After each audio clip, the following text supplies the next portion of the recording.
The kingdom of Thebes in the 14th century BC stood as one of the most powerful city-states in the Greek world, its massive walls rising from the Boeotian plain like monuments to divine ambition. The city's 7 gates, each protected by towering bastions of cyclopean masonry, controlled the vital trade routes between northern and southern Greece. Within these walls, the royal palace complex sprawled across the Acropolis, its throne room adorned with frescoes depicting the exploits of Cadmus, the city's legendary founder who had sown dragon's teeth to create the first Theban warriors. The succession crisis that would ultimately doom the House of Laius began not with prophecy or divine intervention, but with the mundane realities of Bronze Age politics. When King Labdacus died unexpectedly during a military campaign against the Athenians, his son Laius was barely 3 years old, far too young to rule a kingdom surrounded by ambitious neighbours and internal rivals. The regency that followed proved catastrophic for Theban stability. Lycus, Labdacus's brother, assumed control as regent, but his harsh rule and military failures against the expanding minion kingdom of Orchomenus created widespread discontent among the Theban nobility. The political vacuum attracted external intervention from Amphion and Zethus, twin sons of Zeus who had established themselves as warlords in the surrounding territories. These brothers possessed both the military strength and the divine lineage necessary to challenge Lycus's authority. Their siege of Thebes lasted 3 months, during which the city's famous walls proved insufficient against their combined forces and the support they received from disaffected Theban aristocrats. When Lycus fell in single combat against Amphion near the Electron Gate, the twins claimed the throne by right of conquest, forcing the young Laius into exile. Laius's flight from Thebes took him southward through the mountain passes of Cithaeron, accompanied by a small band of loyal retainers who had served his father. The journey proved treacherous, with hostile tribes controlling much of the territory between Thebes and the Peloponnese. The exiled prince's party suffered repeated attacks from bandits who recognized the value of royal hostages, forcing them to travel primarily at night and avoid established roads. After weeks of dangerous travel, they finally reached the court of Pelops at Pisa in the western Peloponnese. Pelops ruled from his palace complex near Olympia, where the famous chariot races that would later become part of the Olympic Games were already drawing competitors from across the Greek world. The king's court represented the height of Mycenaean civilization, with skilled craftsmen producing intricate bronze work, elaborate pottery, and fine textiles that were traded throughout the Mediterranean. Pelops himself had achieved his position through a legendary chariot race against King Oenomaus of Pisa, winning both the throne and the hand of Hippodamia, through what most suspected involved divine intervention and possibly treachery. The arrival of the young Theban prince created an opportunity for Pelops to demonstrate the hospitality that marked civilized rulers. According to the sacred customs of Xenia, the guest-host relationship that formed the foundation of diplomatic relations between Greek kingdoms, Pelops was obligated to provide protection, sustenance, and honour to Laius as long as he remained at court. In return, Laius owed his host loyalty, respect, and eventual reciprocal hospitality should Pelops ever visit Thebes. This relationship extended beyond mere political courtesy. It carried religious significance, as Zeus himself was considered the protector of guests and hosts. Laius spent nearly 15 years at Pelops's court, growing from a displaced child into a formidable warrior and potential king. The Peloponnesian court provided him with an education befitting his royal status, including training in chariot warfare, bronze working, and the complex diplomatic protocols that governed relations between Greek kingdoms. He learned to read and write in the Linear B script used for palace administration, studied the genealogies that established legitimacy among the ruling houses, and participated in the religious ceremonies that maintained divine favour. During these years, Laius developed a particularly close relationship with Chrysippus, Pelops' son by the nymph Axioche. Chrysippus possessed extraordinary beauty that was celebrated throughout the Greek world, with poets comparing his appearance to that of Ganymede, the Trojan prince who had been carried off by Zeus himself. The young man's golden hair, which he wore long in the aristocratic fashion, caught the light like polished bronze, while his athletic build reflected the intensive physical training that marked the Peloponnesian court. His skill with horses was legendary. He could control a 4-horse chariot team with a precision that amazed even experienced charioteers. The relationship between Laius and Chrysippus gradually evolved beyond the typical mentor-student dynamic common in aristocratic households. Laius, now approaching 30 and still unmarried due to his uncertain political position, found himself increasingly drawn to the younger man. What began as admiration for Chrysippus's abilities in athletics and horsemanship developed into something more intense and possessive.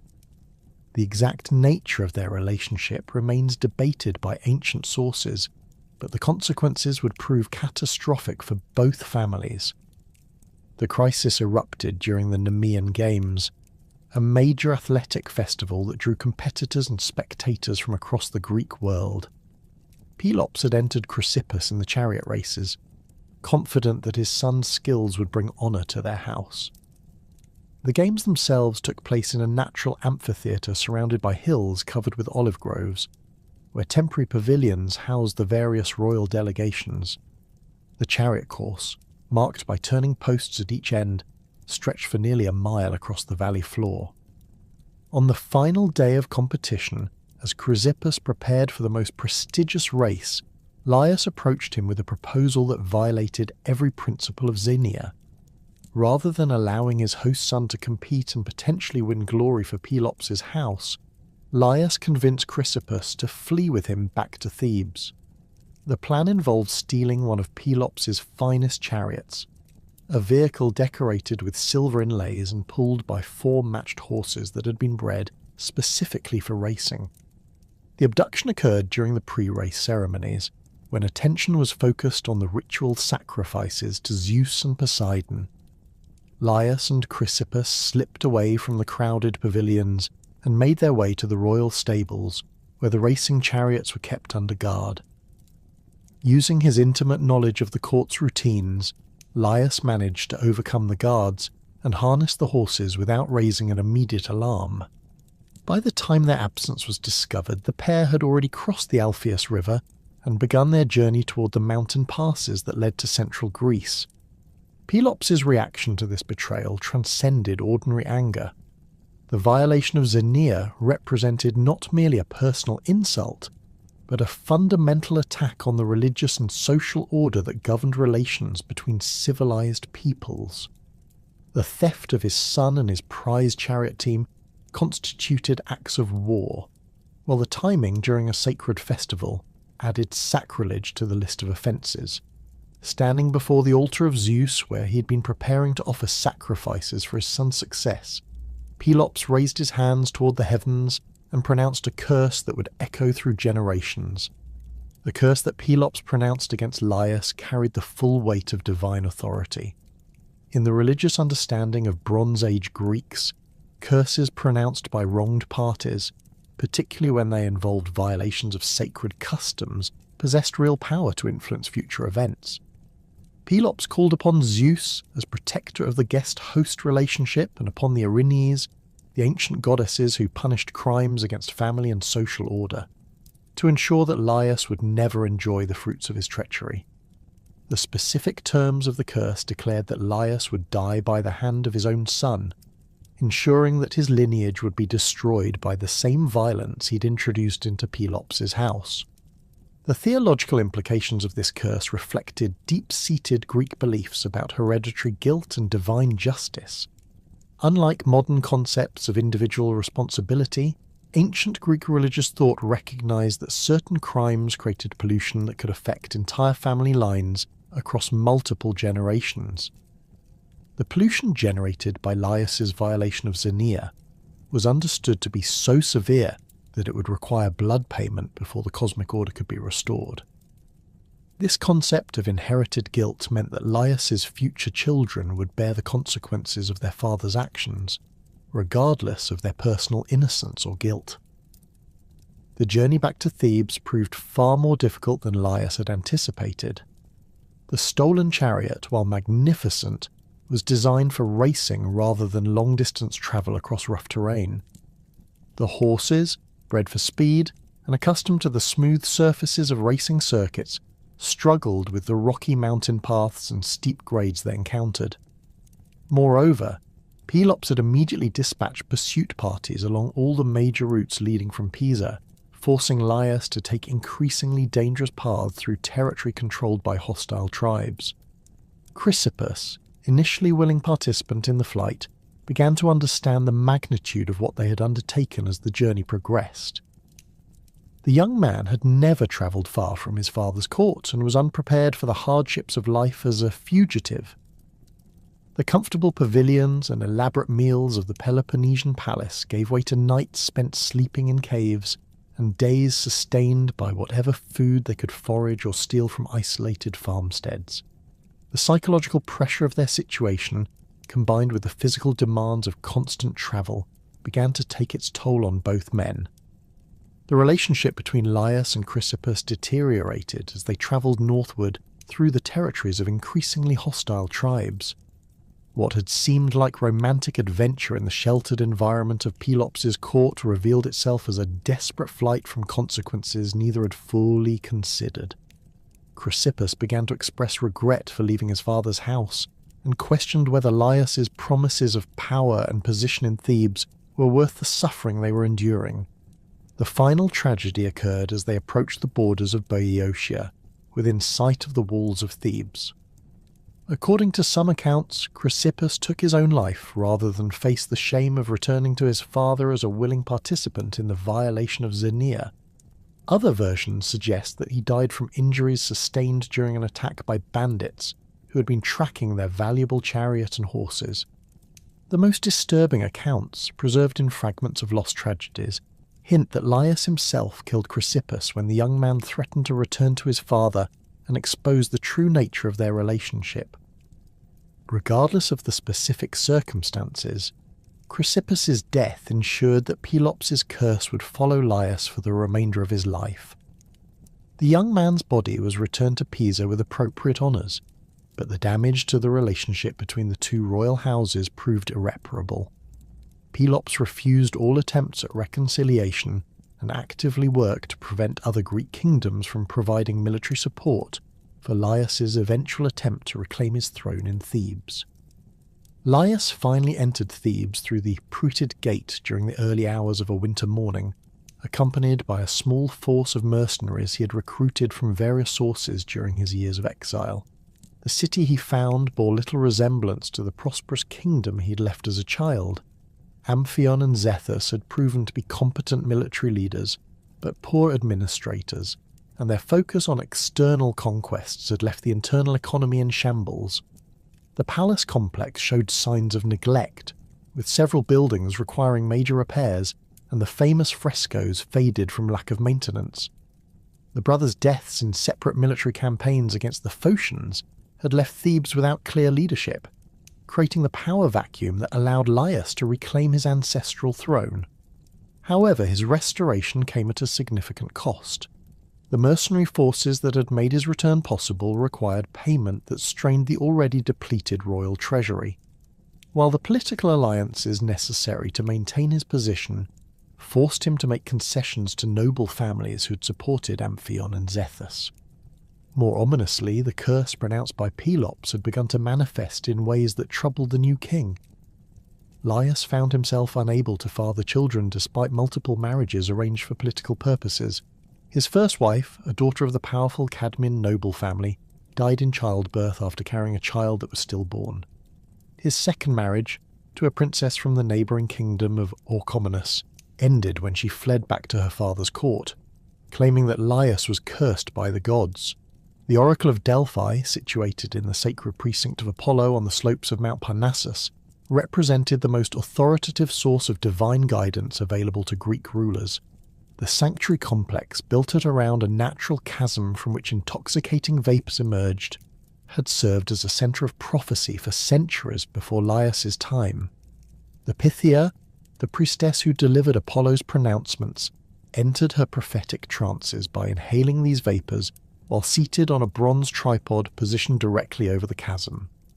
Laius's consultation with the oracle came during the 3rd year of his restored reign, when the continuing problems with succession had become a source of concern throughout his kingdom. The king travelled to Delphi with a substantial retinue, bringing valuable offerings including bronze tripods, golden cups and fine textiles to ensure that his questions would receive proper attention from the god. The journey itself took several days through the mountain passes that separated Boeotia from Phocis, with overnight stops at way stations that served pilgrims travelling to the sanctuary. The prophetic session took place in the innermost chamber of Apollo's temple, a circular room dominated by the sacred chasm and the bronze tripod, from which the Pythia delivered her pronouncements. Laius presented his questions through the temple priests, who had purified themselves through elaborate ritual preparations. The king sought guidance on 2 related issues: how to ensure the continuation of his royal line, and whether the difficulties he had experienced were connected to divine displeasure over past actions.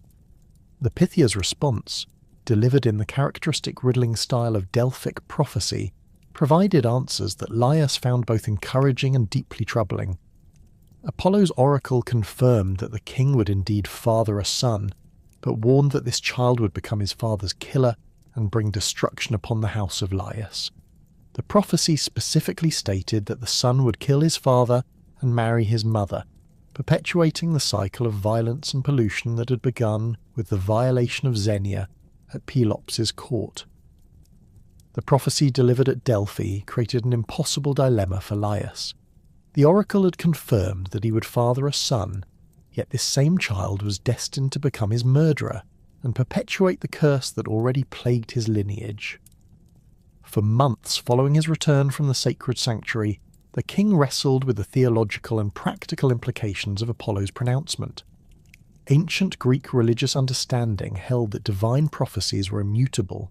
Attempts to circumvent them typically resulted in their fulfillment through unexpected means. Yet the alternative of accepting his fate passively seemed equally unthinkable for a ruler whose primary obligation was to preserve his dynasty and protect his kingdom. Laius's marriage to Jocasta, daughter of Menoetius and descendant of the Spartan warriors who had grown from the dragon's teeth sown by Cadmus, represented both a political necessity and a calculated risk. The union, arranged during the 4th year of his restored reign, served to legitimize his rule by connecting him to one of Thebes' most ancient noble families. Jocasta brought substantial dowry lands in the fertile Oedipus Valley, along with the allegiance of several prominent Theban families who had remained neutral during the succession struggles. Her lineage traced directly back to Echion, one of the 5 Sparti who had survived the fratricidal battle that followed their emergence from the earth. The wedding ceremony took place during the spring festival of Dionysus, when the god's return from his winter sojourn was celebrated throughout Thebes. The ritual procession began at dawn with sacrifices at the tomb of Semele, Dionysus' mother and daughter of Cadmus, located in the sacred precinct near the palace. Jocasta, her dark hair adorned with golden fillets and her peplos dyed with expensive Tyrian purple, rode in a chariot drawn by white horses through the city's 7 gates. Each gate required specific offerings and ritual purifications, transforming the wedding into a citywide celebration that lasted 3 days. Despite the magnificence of the ceremony and the political advantages of the marriage, Laius approached his new wife with profound ambivalence. The oracle's warning meant that any son born from their union would become an instrument of divine vengeance, yet his obligations as king demanded that he produce an heir to ensure Theban stability. For nearly 2 years he managed to avoid consummating the marriage through various pretexts, extended military campaigns against Phocian raiders, lengthy diplomatic missions to neighbouring kingdoms, and elaborate religious observances that required ritual celibacy. Jocasta, now approaching her 20th year and fully aware of her husband's reluctance, began to suspect that Laius harboured some secret knowledge that prevented him from fulfilling his marital duties. The young queen possessed the sharp intelligence characteristic of her family line, and her position gave her access to the palace's extensive network of servants and informants. Through careful questioning of the household staff who had accompanied Laius to Delphi, she gradually pieced together the content of the prophecy that so troubled her husband. The confrontation between the royal couple occurred during the festival of Athena Pronaia, when traditional custom required the king and queen to appear together at public ceremonies. Jocasta's direct challenge to Laius regarding his avoidance of their marriage bed forced the king to reveal the oracle's pronouncement. Her reaction demonstrated both the pragmatic wisdom that would characterize her throughout the coming tragedy and a fundamental misunderstanding of divine will that would prove catastrophic. Rather than accepting the prophecy as immutable, Jocasta argued that careful precautions could prevent its fulfillment while still allowing them to produce the heir that Thebes required. The theological debate that followed reflected competing interpretations of fate and free will that divided Greek religious thought. Laius maintained that any attempt to circumvent Apollo's prophecy would merely ensure its fulfillment through unexpected means, citing numerous examples from heroic tradition where such efforts had backfired spectacularly. Jocasta countered that the gods provided warnings precisely so that mortals could take appropriate action, and that absolute fatalism would make divine guidance meaningless. Her arguments drew on the practical experience of royal women who routinely managed complex household affairs requiring long-term planning and risk assessment. The compromise they eventually reached demonstrated the dangerous hubris that characterized both their personalities. They would consummate their marriage and attempt to conceive a child, but would take immediate action to prevent any son from surviving to fulfill the prophecy. This plan required them to maintain absolute secrecy about their intentions, while preparing the infrastructure necessary to carry out infanticide without creating political complications that might threaten Laius's rule. The conception occurred during the autumn festival of Demeter, when the goddess's return from the underworld was celebrated with rituals emphasizing fertility and renewal. Jocasta's pregnancy became apparent by the winter solstice, and the palace physicians confirmed that she was carrying a single child whose development appeared normal. The royal couple maintained public enthusiasm about the coming heir, while privately preparing for what they considered a necessary act of prevention. The birth took place during a violent thunderstorm that battered Thebes throughout the night, with lightning strikes visible from the palace windows and thunder that seemed to shake the massive walls. The palace midwives, led by an elderly woman named Polyxo, who had attended births in the royal family for over 30 years, worked by the light of bronze oil lamps that flickered with each gust of wind that penetrated the birthing chamber. Jocasta's labour proved difficult, lasting from sunset until the early hours of dawn, with complications that threatened both mother and child. When the infant finally emerged, the midwives immediately recognised that the child was male, confirming Laius's worst fears about the prophecy's fulfilment. The baby's appearance struck everyone present as remarkable. His hair showed the golden tint characteristic of divine favour, while his limbs displayed the robust development that marked future warriors. His cry, when it came, possessed unusual strength for a newborn, filling the chamber with sound that seemed to echo the thunder still rumbling outside the palace. Laius entered the birthing chamber as soon as the midwives completed their initial examination of the child. The king's face, illuminated by the dancing flames of the oil lamps, showed none of the joy typically associated with the birth of a royal heir. Instead, his expression reflected the grim determination of a man preparing to commit an act that violated every natural instinct, while serving what he believed to be a higher necessity. The assembled women, sensing the unusual tension, began to withdraw from the chamber, leaving only Polyxo and her most trusted assistant to witness what followed. The decision to expose the infant rather than employing more direct methods of infanticide reflected both practical and religious considerations. Outright murder of a newborn would have created pollution that could affect the entire royal household, while exposure allowed for the theoretical possibility that the gods might intervene to save the child if they disapproved of the parents' actions. This distinction, however fine, provided psychological comfort for Laius and Jocasta while still accomplishing their primary objective of preventing the prophecy's fulfillment. The preparation for exposure required specific materials and careful planning to ensure that the infant would not survive while maintaining plausible deniability about the parents' intentions. Laius personally selected a bronze pin from Jocasta's jewellery collection, its shaft long enough to pierce completely through the infant's ankles when driven from one side to the other. This method of restraint, designed to prevent the child from crawling to safety even if discovered by shepherds or travellers, represented a particularly cruel refinement of the standard exposure practices.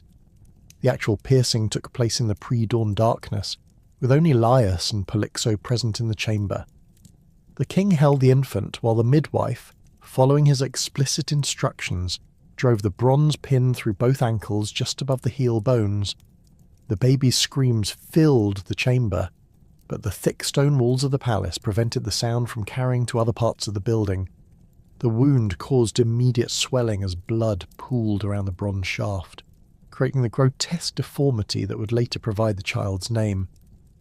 Mount Cithaeron, rising nearly 5,000 feet above the Boeotian plain, served as the traditional location for infant exposure throughout the region. The mountain's lower slopes, covered with dense oak and pine forests, provided numerous isolated locations where unwanted children could be abandoned without immediate discovery. Wild animals, particularly wolves and bears, were known to frequent these areas, ensuring that most exposed infants died within hours of abandonment. The mountain's association with Dionysus, whose cult emphasized both life and death as interconnected aspects of divine will, made it an appropriate location for acts that combined infanticide with appeals to divine judgment. The selection of the specific exposure site required careful reconnaissance by trusted servants who could identify a location remote enough to prevent accidental discovery while remaining accessible to the small party that would carry out the abandonment. Laius chose a rocky outcrop approximately 3 hours' climb from the main road that connected Thebes to Plataea, where a natural cave provided shelter from immediate weather while offering no protection against wild animals or exposure to the elements. The transport of the infant to Mount Cithaeron took place during the 3rd night following the birth, when the new moon provided maximum darkness for the clandestine journey. Laius entrusted the task to a Theban shepherd named Menoetes, whose family had served the royal household for 3 generations and whose loyalty was considered absolute. The shepherd, a man in his 40s with the weathered appearance typical of those who spent their lives in the mountains, understood that his assignment represented a test of his discretion as much as his obedience. Menoetes received explicit instructions to ensure the infant's death, while maintaining the fiction that exposure represented an appeal to divine will rather than deliberate murder. The shepherd was to place the child in the cave with minimal protection from the elements, secure the bronze pin to prevent any possibility of escape, and return immediately to Thebes without looking back. Any deviation from these instructions, Laius made clear, would result in the shepherd's execution and the punishment of his entire family. The journey up Mount Cithaeron proved more difficult than anticipated due to unseasonable weather that had left the mountain paths slick with mud and fallen leaves.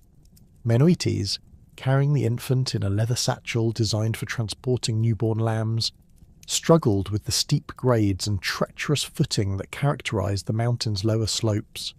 The baby's continued crying, despite the trauma of the ankle piercing, created an additional risk of attracting attention from other travellers or mountain dwellers who might question the shepherd's purpose.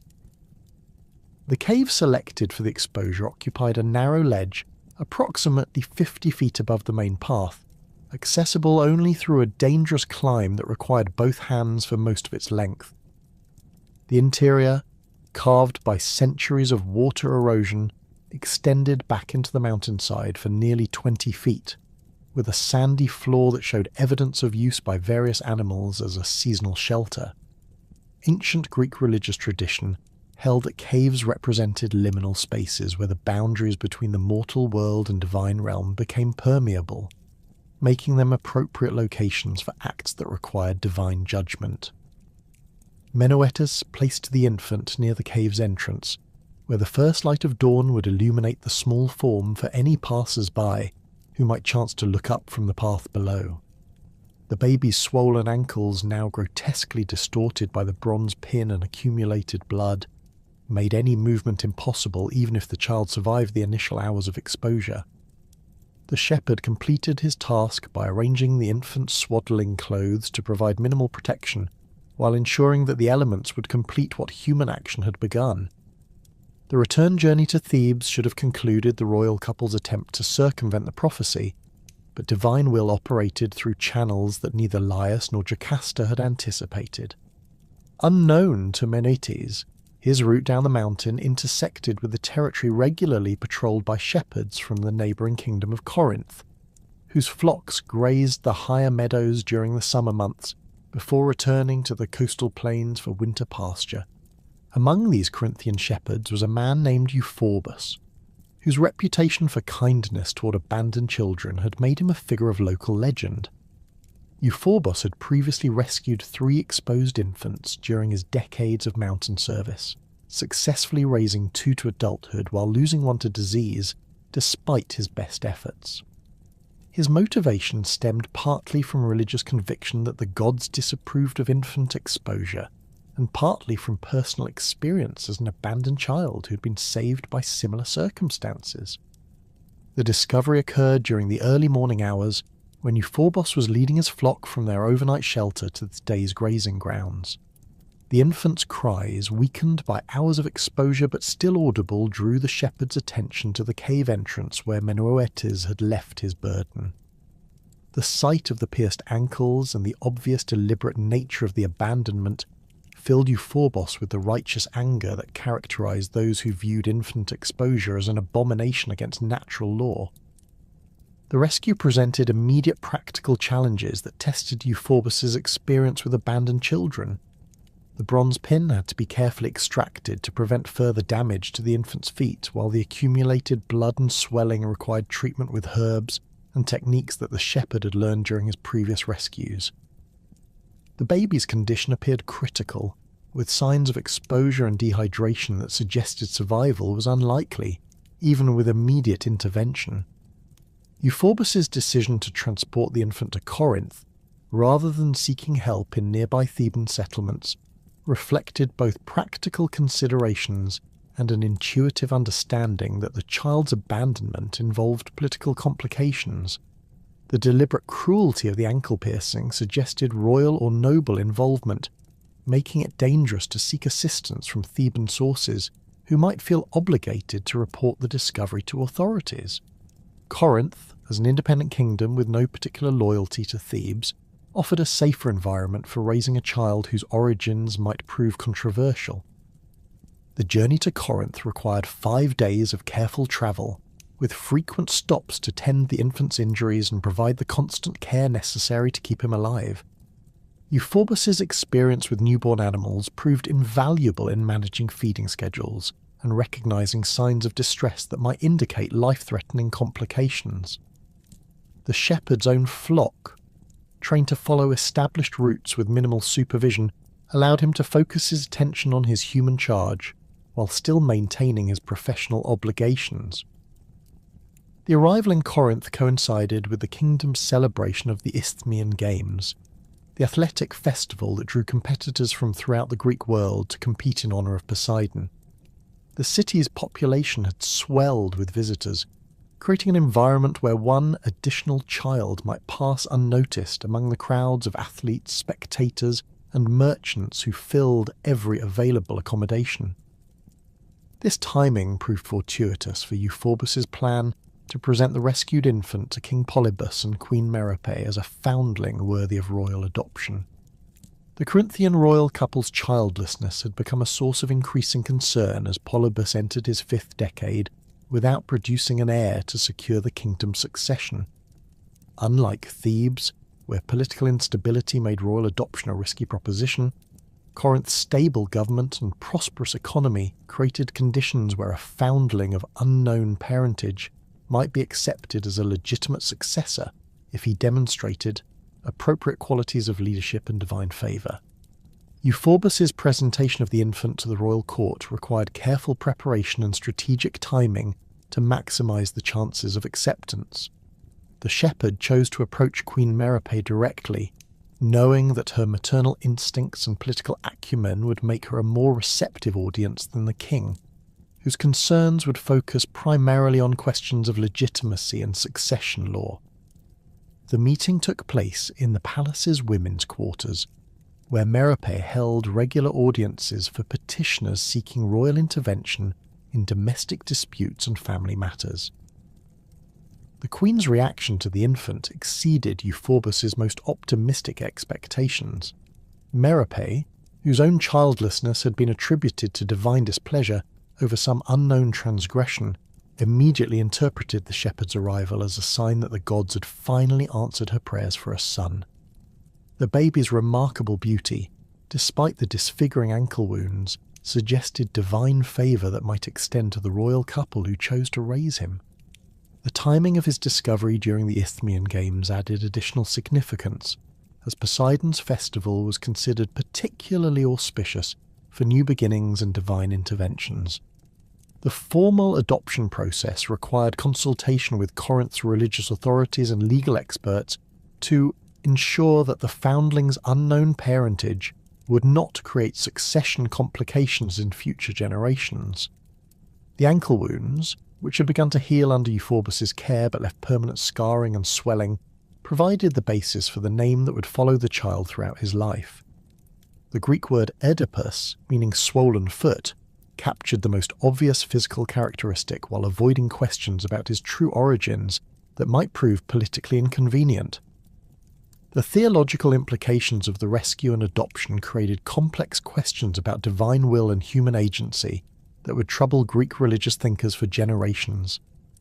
Had Euphorbus's intervention represented a divinely ordained salvation that negated Laius's attempt to circumvent the prophecy, or had the gods merely delayed the fulfillment of fate while ensuring that it would occur in an even more devastating form? The answer would become apparent only through the tragic events that followed, as the infant who should have died on Mount Cithaeron grew to manhood in ignorance of his true identity and the curse that awaited his return to Thebes.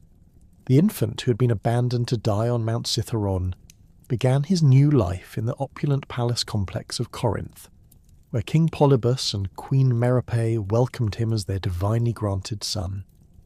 The royal couple's decision to name him Oedipus, referencing the permanent swelling and scarring of his pierced ankles, represented their only acknowledgement of his mysterious origins.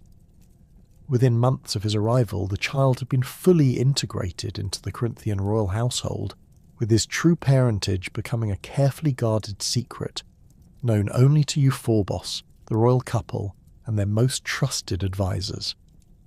Corinth's position as a major maritime power provided young Oedipus with an upbringing markedly different from what he would have experienced in landlocked Thebes. The kingdom's wealth derived primarily from its control of the narrow isthmus, connecting the Peloponnese to central Greece, where merchants paid substantial tolls to transport goods between the Aegean and Ionian seas rather than risk the dangerous sea route around the southern Cape. This commercial prosperity supported a sophisticated court culture that emphasized intellectual achievement alongside the traditional aristocratic pursuits of warfare and athletics.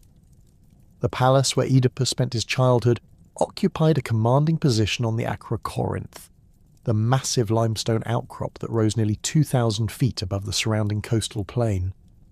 The royal quarters featured elaborate frescoes depicting Poseidon's dominion over the seas, with dolphins and sea creatures rendered in brilliant blues and greens that had been imported from Egyptian and Phoenician artists.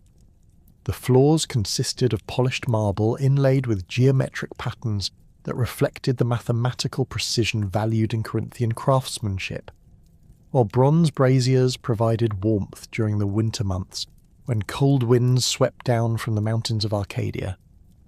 From his earliest years, Oedipus displayed intellectual capabilities that impressed his tutors and suggested the divine favour that Polybus and Merope had hoped to find in their adopted heir.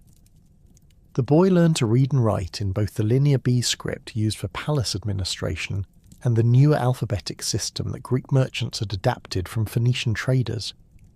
His memory proved exceptional, allowing him to master complex genealogies that traced the relationships between ruling houses throughout the Greek world, while his mathematical abilities enabled him to understand the sophisticated accounting systems that tracked Corinth's extensive commercial operations.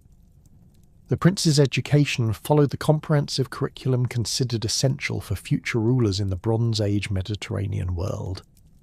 Master craftsmen taught him the principles of bronze working, pottery and textile production that formed the foundation of Corinthian prosperity, while experienced sea captains instructed him in navigation techniques and the seasonal patterns that governed maritime trade. Military training began early, with instruction in sword work, spear fighting and the complex manoeuvres required for effective chariot warfare on the narrow coastal plains where Corinthian forces typically fought their battles. Physical development accompanied intellectual growth as Oedipus matured from childhood into adolescence. Despite the permanent damage to his ankles, which caused a distinctive limp that became more pronounced during extended physical activity, he proved remarkably athletic. His upper body strength exceeded that of most boys his age, compensating for the mobility limitations imposed by his scarred feet. The prince's appearance drew favourable comparisons to classical ideals of masculine beauty. His hair maintained the golden tint that had been evident since birth, while his facial features combined the strong jaw associated with leadership ability and the intelligent eyes that marked natural philosophers. The development of Oedipus's personality during these formative years revealed characteristics that would prove both advantageous and catastrophic in his adult life. His intellectual pride manifested early, as he consistently outperformed other noble children in academic competitions and demonstrated an almost compulsive need to solve complex problems that baffled his instructors. This mental agility earned him widespread admiration among the Corinthian court, but also fostered an arrogance that made him impatient with those he considered intellectually inferior. The prince's temper, when aroused, displayed an intensity that troubled some observers despite his generally controlled demeanour. Minor frustrations could trigger explosive outbursts during which Oedipus would lose all sense of proportion, lashing out verbally or physically at servants, tutors, or even visiting dignitaries who had somehow offended him. These episodes typically lasted only minutes before his rational mind reasserted control, but their violence suggested underlying psychological tensions that his otherwise successful upbringing had failed to address. Polybus and Merope's parenting approach emphasized their son's exceptional status while attempting to instill the diplomatic skills necessary for effective kingship. They regularly included Oedipus in state ceremonies and diplomatic receptions, allowing him to observe the complex negotiations that maintained Corinth's relationships with neighbouring kingdoms. The prince learned to read the subtle signals that indicated shifting political alliances, while developing his own instincts for identifying when diplomatic courtesy masked underlying hostility or deception. The question of succession became increasingly important as Oedipus approached his 20th year and Polybus entered his 6th decade of life. Corinthian law required formal designation of an heir before the king reached his 70th year, creating political pressure to resolve any remaining uncertainties about the prince's legitimacy. The kingdom's nobles had generally accepted Oedipus as their future ruler, impressed by his abilities and convinced that divine favour had guided his adoption, but whispered concerns about his unknown parentage occasionally surfaced during private conversations. These succession concerns intensified following several diplomatic incidents, where Oedipus's quick temper had created unnecessary complications in Corinth's foreign relations. During a trade negotiation with Sicilian merchants, the prince's impatience with what he considered deliberately obtuse bargaining tactics had led to harsh words that nearly terminated a profitable commercial relationship. Similarly, his reaction to perceived slights from visiting Spartan ambassadors had required extensive diplomatic repair work to prevent damage to the military alliance that protected Corinth's southern borders.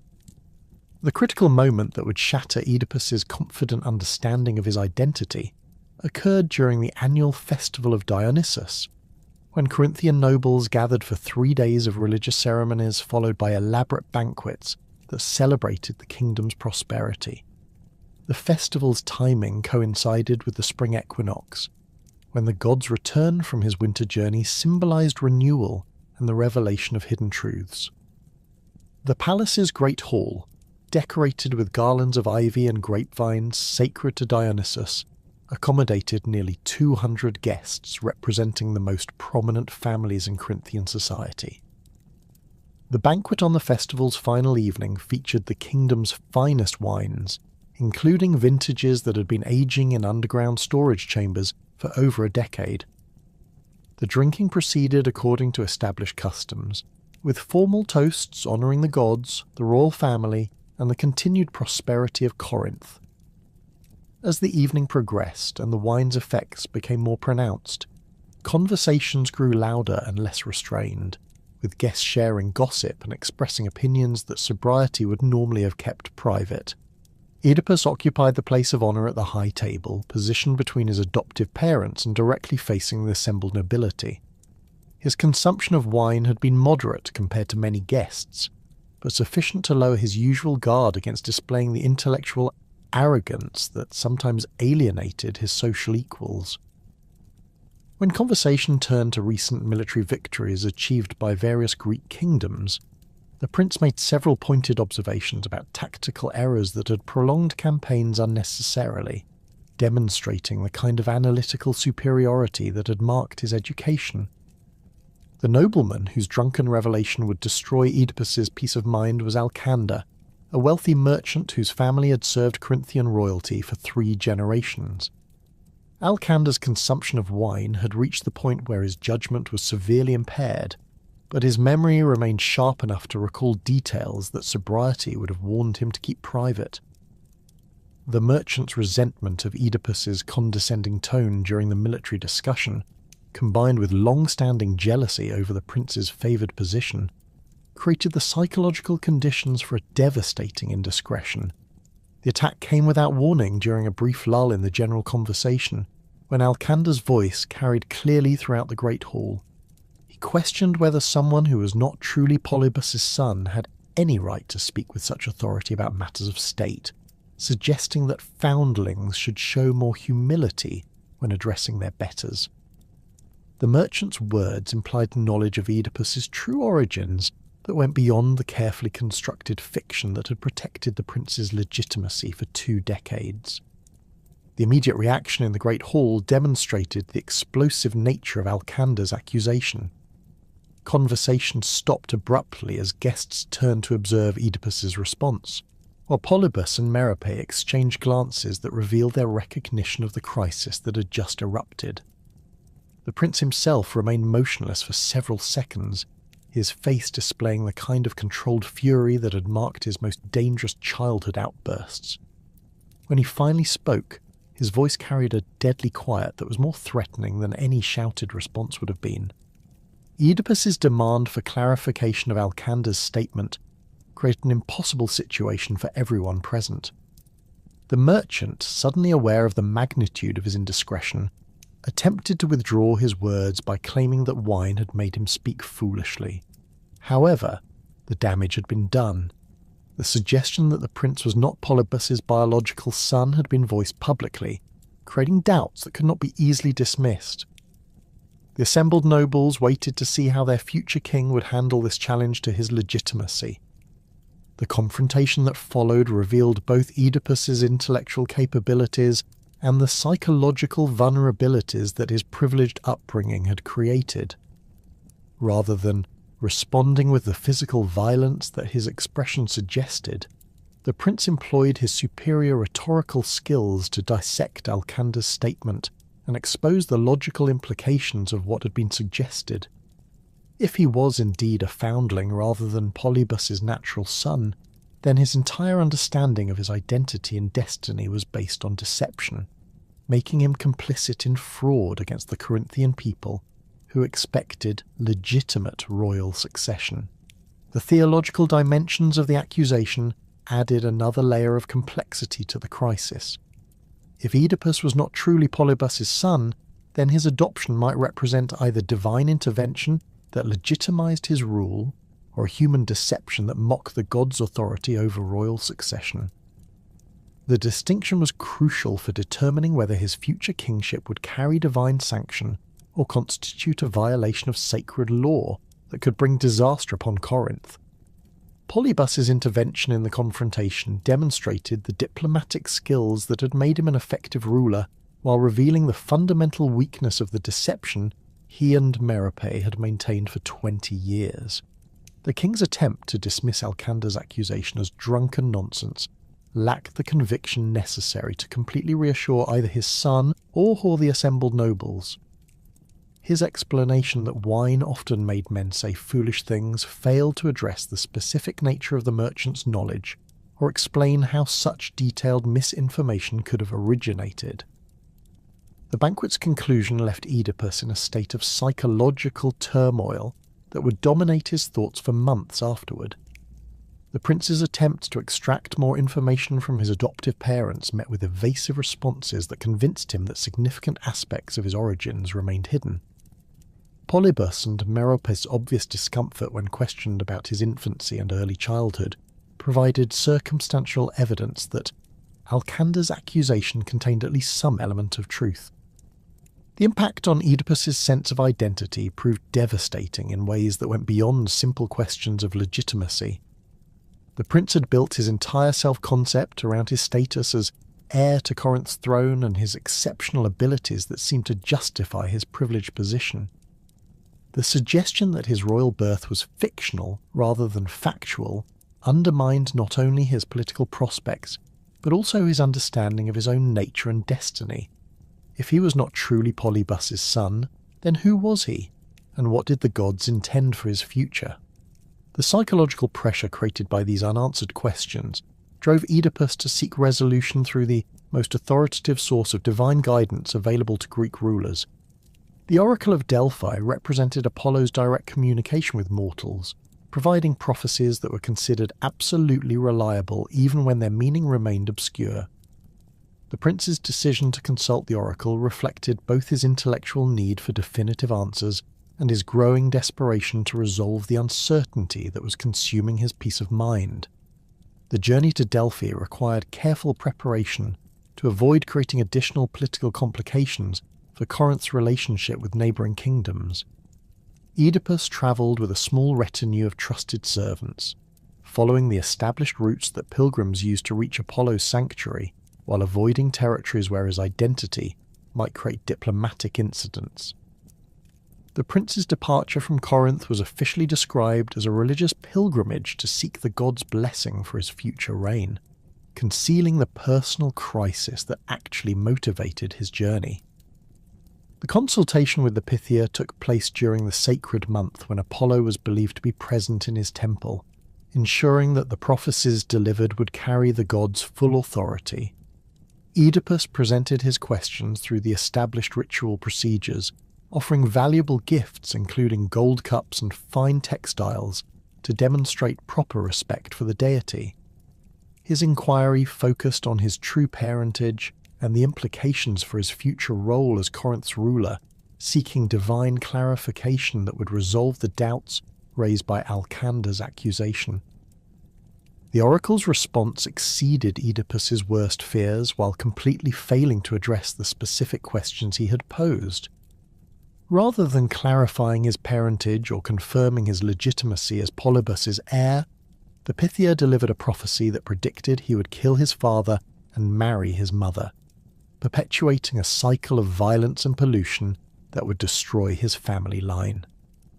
The pronouncement made no reference to his adoption or his relationship to the Corinthian royal house, leaving him to assume that Polybus and Merope were indeed his natural parents, despite Alcander's suggestion otherwise. The horror of this prophecy created an immediate crisis that demanded decisive action to prevent its fulfillment. Oedipus's rational mind recognized that remaining in Corinth would create constant opportunities for the predicted parricide and incest to occur through accident or divine manipulation. His love for his adoptive parents, whom he still believed to be his natural father and mother, made the prospect of causing them harm absolutely unthinkable. The only solution that seemed to offer any hope of circumventing fate was permanent exile from Corinth and complete avoidance of any future contact with his family.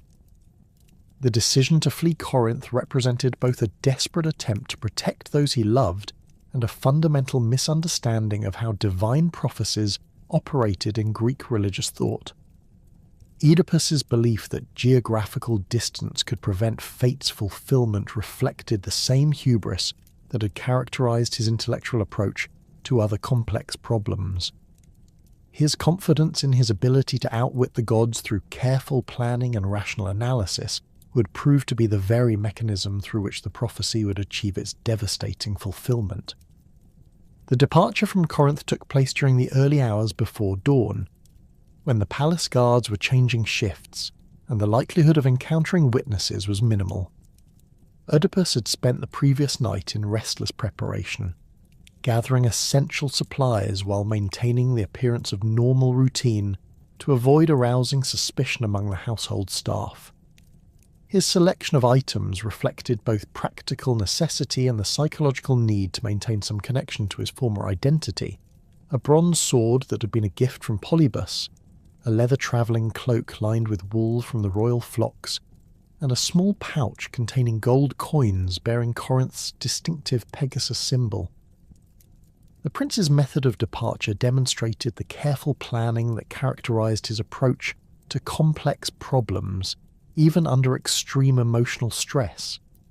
Rather than simply fleeing the palace, which would have created immediate alarm and pursuit, he left detailed written instructions for the management of certain administrative duties he had been overseeing. These documents, discovered hours later by palace officials, created the impression that he had departed on routine business and planned to return within a few days. This deception bought him precious time to put substantial distance between himself and any search parties that Polybus might eventually dispatch. The route Oedipus chose for his flight followed the ancient road system that connected Corinth to the northern kingdoms, a network of stone-paved highways that had been constructed over centuries to facilitate trade and military movement. The main thoroughfare leading toward Thebes and Delphi began at Corinth's eastern gate, where it climbed steadily through olive groves and terraced vineyards, before entering the rugged hill country that separated the coastal plain from the interior valleys. The road's construction featured carefully fitted limestone blocks that provided stable footing for horses and chariots, even during wet weather, with drainage channels carved along both sides to prevent water damage during the seasonal rains. The psychological state that drove Oedipus's desperate flight reflected a fundamental misunderstanding of divine will that would prove catastrophic in its consequences. His intellectual pride, which had served him well in academic pursuits and political discussions, now manifested as hubris in his belief that human planning could circumvent prophetic destiny. The prince convinced himself that by removing the possibility of accidentally harming Polybus and Merope through geographical separation, he could render Apollo's prophecy meaningless. This reasoning demonstrated the same analytical confidence that had marked his educational achievements, applied to a theological problem that demanded humility rather than cleverness. The concept of hamartia, the tragic flaw that Greek religious thought identified as the characteristic that led heroes to their destruction, operated through Oedipus's very attempt to avoid his fate. His hamartia was not simple arrogance or anger, but rather the intellectual pride that made him believe he could solve any problem through rational analysis and decisive action. This flaw had been nurtured by 20 years of success in academic and political challenges, creating a personality that approached even divine prophecy as a puzzle to be solved, rather than a manifestation of cosmic order to be accepted with reverence. The journey northward from Corinth took Oedipus through increasingly wild and dangerous territory as he moved away from the well-patrolled coastal regions into the mountainous borderlands between kingdoms. The road itself remained well-maintained due to its importance for trade between the Peloponnese and central Greece, but the surrounding countryside harboured bandits who preyed on travellers carrying valuable goods. The prince's obvious wealth, evident in his fine clothing and well-made weapons, made him an attractive target for robbery despite his solitary condition that suggested either poverty or exceptional fighting ability.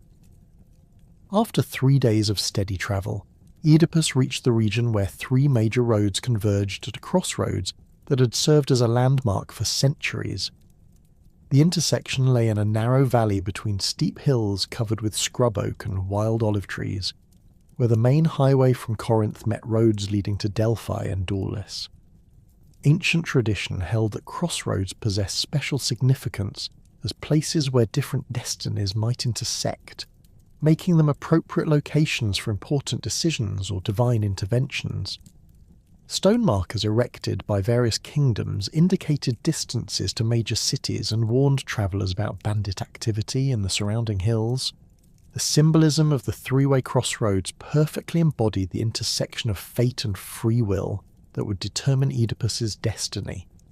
The road from Corinth represented his past and the identity he was fleeing, while the path to Delphi symbolised his search for divine guidance and truth. The 3rd road, leading toward Thebes and ultimately to his biological parents, represented the future he was unknowingly choosing through his attempt to escape prophecy. His decision about which direction to take would be made through what appeared to be free will, yet would actually fulfill the divine plan he sought to avoid. The encounter that would transform Oedipus from a fleeing prince into an unwitting patricide began as a simple traffic dispute between 2 parties approaching the crossroads from opposite directions. The morning sun had burned off the early mist that often filled the valley, providing clear visibility across the intersection and the approaches from all 3 roads. The sound of approaching chariots echoed off the surrounding hills several minutes before the vehicles came into view, giving both parties advance warning of the potential collision course that would require one group to yield the right of way to the other. Laius's party consisted of 5 men travelling in 2 chariots, with the king himself driving the lead vehicle, accompanied by a herald whose presence indicated the official nature of their journey. The 2nd chariot carried 3 armed retainers whose equipment and bearing identified them as professional soldiers rather than ordinary servants. Their destination was Delphi, where Laius planned to consult the oracle about the mysterious plague that had begun affecting Thebes several months earlier.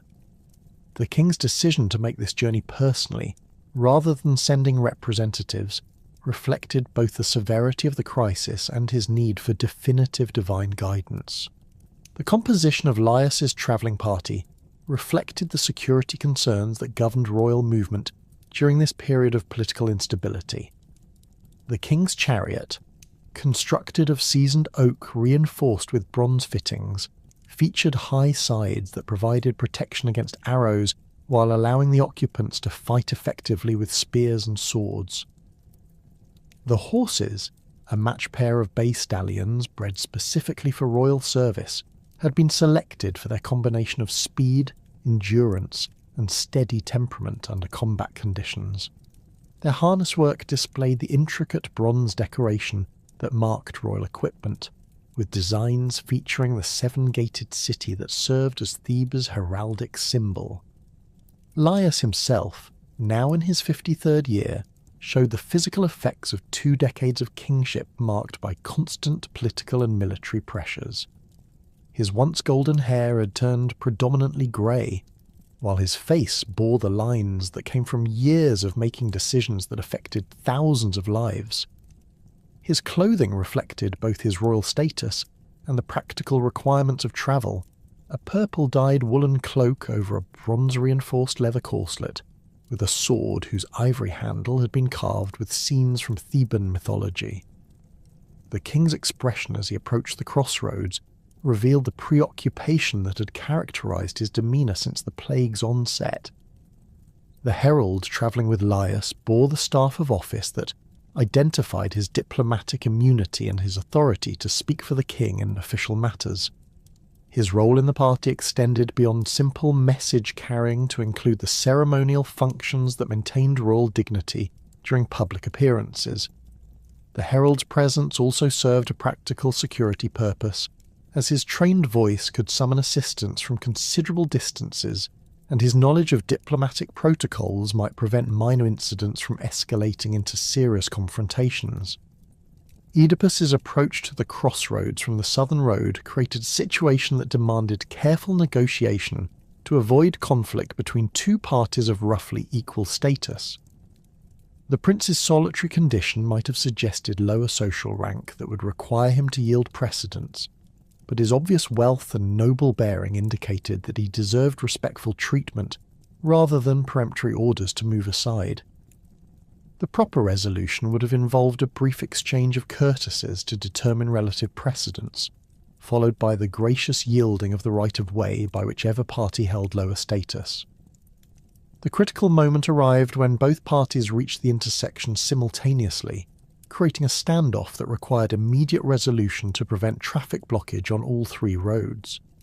Laius's herald, acting according to established protocol for royal travel, called out for the solitary traveller to move aside and allow the king's party to pass. The demand was phrased in the formal language appropriate for addressing unknown nobles, offering respect for Oedipus's apparent status, while making clear that Theban royal prerogative took precedence over individual convenience. Oedipus's reaction to this demand revealed the psychological pressure that had been building throughout his 3-day flight from Corinth. The prince's normally sharp analytical mind, clouded by emotional turmoil and physical exhaustion, interpreted the herald's courteous but firm request as an arrogant assumption of superiority that demanded challenge.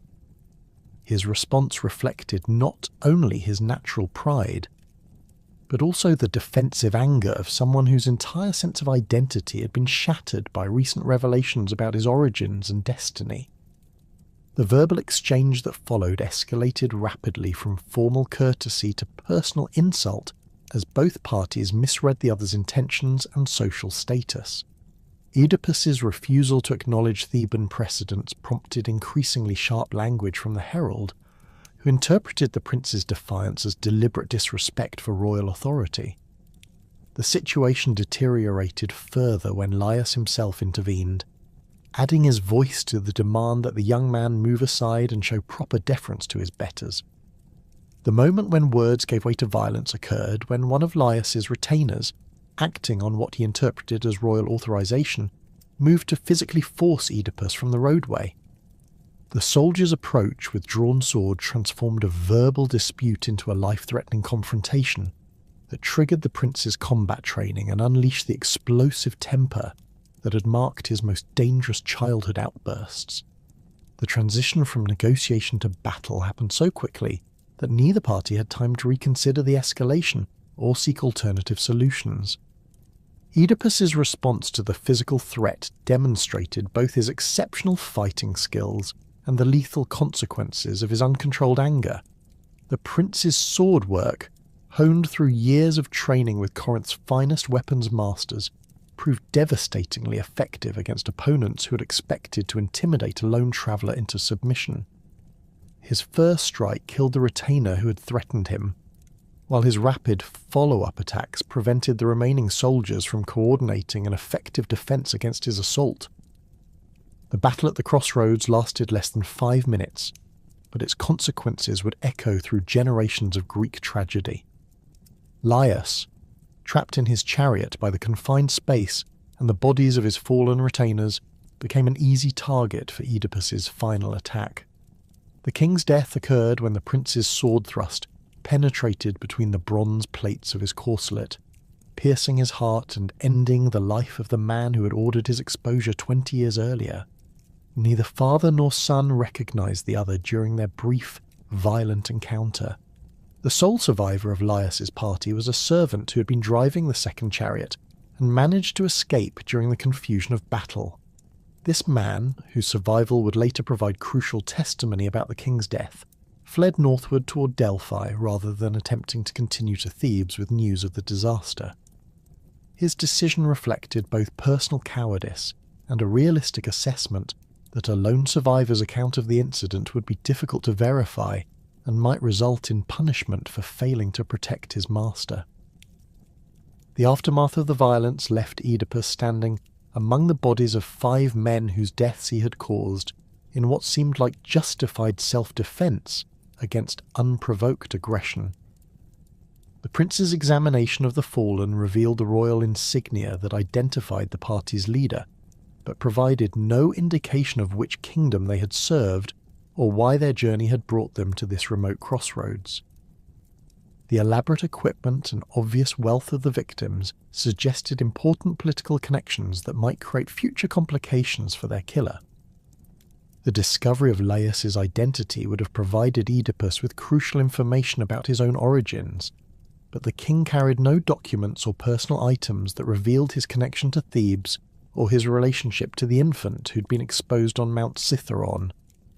The bronzework on the chariot and harness bore decorative motifs that an expert might have recognized as Theban, but the prince's Corinthian education had not included detailed study of foreign heraldic symbols. This ignorance ensured that the first part of Apollo's prophecy was fulfilled without Oedipus's knowledge or understanding. The practical consequences of the killings created immediate problems that demanded swift resolution. The bodies and abandoned chariots would attract scavengers and bandits, while the valuable equipment represented wealth that could not be safely ignored. Oedipus's decision to strip the corpses of their most portable valuables reflected both practical necessity and a psychological need to derive some benefit from the violence that had so dramatically altered his circumstances. The prince's continuation of his journey towards Thebes, rather than returning to Corinth or seeking sanctuary at Delphi, demonstrated how the Crossroads encounter had changed his understanding of his situation. The violence had revealed capabilities and reactions that surprised him, while the successful defense against multiple attackers had restored some of the confidence that the oracle's prophecy had shattered. His decision to press forward into unknown territory reflected a new sense of destiny that will ultimately lead him toward the throne he had been born to inherit. The political implications of Laius's death would not become apparent until the surviving servant reached Thebes with news of the king's mysterious demise. The report of bandits attacking the royal party would create a crisis of succession that would ultimately provide Oedipus with the opportunity to claim the throne through marriage to Jocasta. The irony that his attempt to flee fate had placed him directly on the path toward its fulfillment remained hidden, awaiting the revelations that would eventually expose the full magnitude of the tragedy that had begun at the crossroads where 3 roads met. The news of King Laius's death reached Thebes through the terrified account of the sole surviving servant, who arrived at the palace gates 3 days after the massacre at the crossroads. His report of a bandit attack that overwhelmed the royal party sent shockwaves through the Theban court, where the implications of sudden royal death without a clear successor created immediate political instability. Queen Jocasta, now in her 37th year, assumed regency powers according to established Theban law, but her authority remained provisional, pending the resolution of the succession crisis that threatened to plunge the kingdom into civil war. The political vacuum created by Laius's death coincided with the arrival of a supernatural threat that would test Theban resolve and provide the mechanism for Oedipus's eventual rise to power. The creature that appeared on the rocky outcrop overlooking the main road to Thebes was unlike anything recorded in the extensive mythological traditions of the Greek world. Standing nearly 8 feet tall when fully erect, the Sphinx combined the muscled torso, and breasts of a woman with the powerful hindquarters of a lion and the broad wings of a massive eagle. Her human face possessed a terrible beauty that seemed to shift between divine perfection and predatory menace, while her voice carried the hypnotic quality that marked creatures born from the union of mortal and divine bloodlines. The Sphinx's arrival represented divine punishment for the accumulated sins of the Theban royal house, a cosmic response to the pollution that had festered since Laius's violation of Xenia at Pelops's court decades earlier. The creature's supernatural nature placed her beyond the reach of conventional military solutions. Arrows passed harmlessly through her form, while spears and swords proved ineffective against her divine essence. Her position on the clifftop commanded the main approach to Thebes, allowing her to intercept all travellers who sought entry to the city and subjecting them to her deadly challenge. The monster's method of operation followed a pattern that combined intellectual testing with ritualized murder. Each traveller approaching Thebes was required to answer a riddle that the Sphinx posed in her melodious but terrifying voice. Those who failed to provide the correct response were immediately devoured, their bodies torn apart by claws that could rend bronze armour as easily as cloth. The partially consumed remains were then scattered across the roadway as a warning to future travellers, creating a grotesque display that discouraged all but the most desperate from attempting to reach the city. The economic impact of the Sphinx's blockade proved devastating for Theban prosperity within weeks of her arrival. Trade caravans carrying goods between northern and southern Greece found alternative routes that bypassed the monster's position, depriving the city of the customs revenues that supported royal administration and military operations. Agricultural products from the fertile Boeotian plain accumulated in rural storage facilities because farmers feared to bring their harvest to urban markets, while essential imports of metals, luxury goods, and specialized crafts ceased entirely. The human cost of the creature's presence mounted steadily as desperate citizens attempted to flee the increasingly isolated city. Families seeking refuge with relatives in other kingdoms discovered that the Sphinx showed no mercy for women, children, or elderly travellers who could not answer her riddle correctly. The road leading from Thebes became littered with the remains of those who had attempted passage, creating a scene of horror that demoralised even the most courageous members of the royal guard. Military efforts to destroy or circumvent the Sphinx proved futile despite the deployment of Thebes' most experienced soldiers and siege equipment. Conventional weapons could not harm the creature's supernatural form, while attempts to approach her position through alternate routes invariably resulted in her appearance at whatever location threatened travellers sought to use. The monster's ability to manifest wherever her victims attempted to pass suggested divine powers that transcended normal physical limitations, making military solutions impossible. The riddle that the Sphinx posed to each traveller had been crafted with diabolical cleverness to exploit the intellectual limitations of ordinary mortals while revealing deeper truths about human existence. The question itself seemed deceptively simple. What creature moves on 4 legs in the morning, 2 legs at midday, and 3 legs in the evening? The phrasing suggested a straightforward puzzle about animal behaviour or mythological beings, leading most victims to propose answers involving various beasts or supernatural creatures that changed form according to daily cycles. The philosophical dimensions of the riddle reflected sophisticated understanding of human development that went far beyond simple wordplay or mythological references.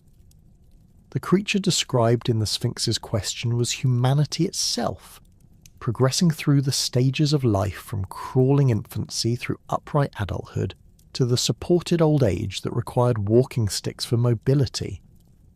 This interpretation required abstract thinking that connected physical descriptions to metaphorical representations of temporal progression, a level of intellectual sophistication that few travellers possessed. The deeper meaning embedded within the riddle addressed fundamental questions about the nature of human existence and the relationship between physical form and temporal identity. The reference to morning, midday and evening established a parallel between daily solar cycles and human lifespans, suggesting that individual mortality participated in cosmic patterns that governed all natural phenomena. This connection between microcosm and macrocosm reflected the kind of philosophical speculation that characterized the most advanced Greek intellectual traditions. The theological implications of the Sphinx's riddle extended beyond simple intellectual challenge to encompass questions about divine knowledge and mortal understanding. The creature's supernatural origin suggested that her question carried divine authority, making correct answers a demonstration of wisdom that transcended ordinary human limitations. Conversely, incorrect responses indicated not merely ignorance, but a fundamental failure to comprehend the nature of human existence itself, justifying the death penalty that the monster imposed. Oedipus's arrival at the Sphinx's position occurred during the late afternoon of his fourth day of travel from the Crossroads where he had killed Laius. The prince's journey through the increasingly desolate landscape surrounding Thebes had provided ample evidence of the crisis that gripped the region. Abandoned farmsteads, empty roads, and the scattered remains of previous travellers created an atmosphere of supernatural dread that would have deterred anyone lacking either desperate necessity or exceptional courage. The prince's physical condition reflected the hardships of his journey and the psychological strain of his flight from Corinth. His fine clothing showed tears and stains from sleeping outdoors and travelling through rough terrain, while his face bore the gaunt appearance that came from irregular meals and constant anxiety. The limp caused by his scarred ankles had become more pronounced due to the extended walking required when the roads became too dangerous for his stolen horse, adding physical discomfort to his emotional turmoil.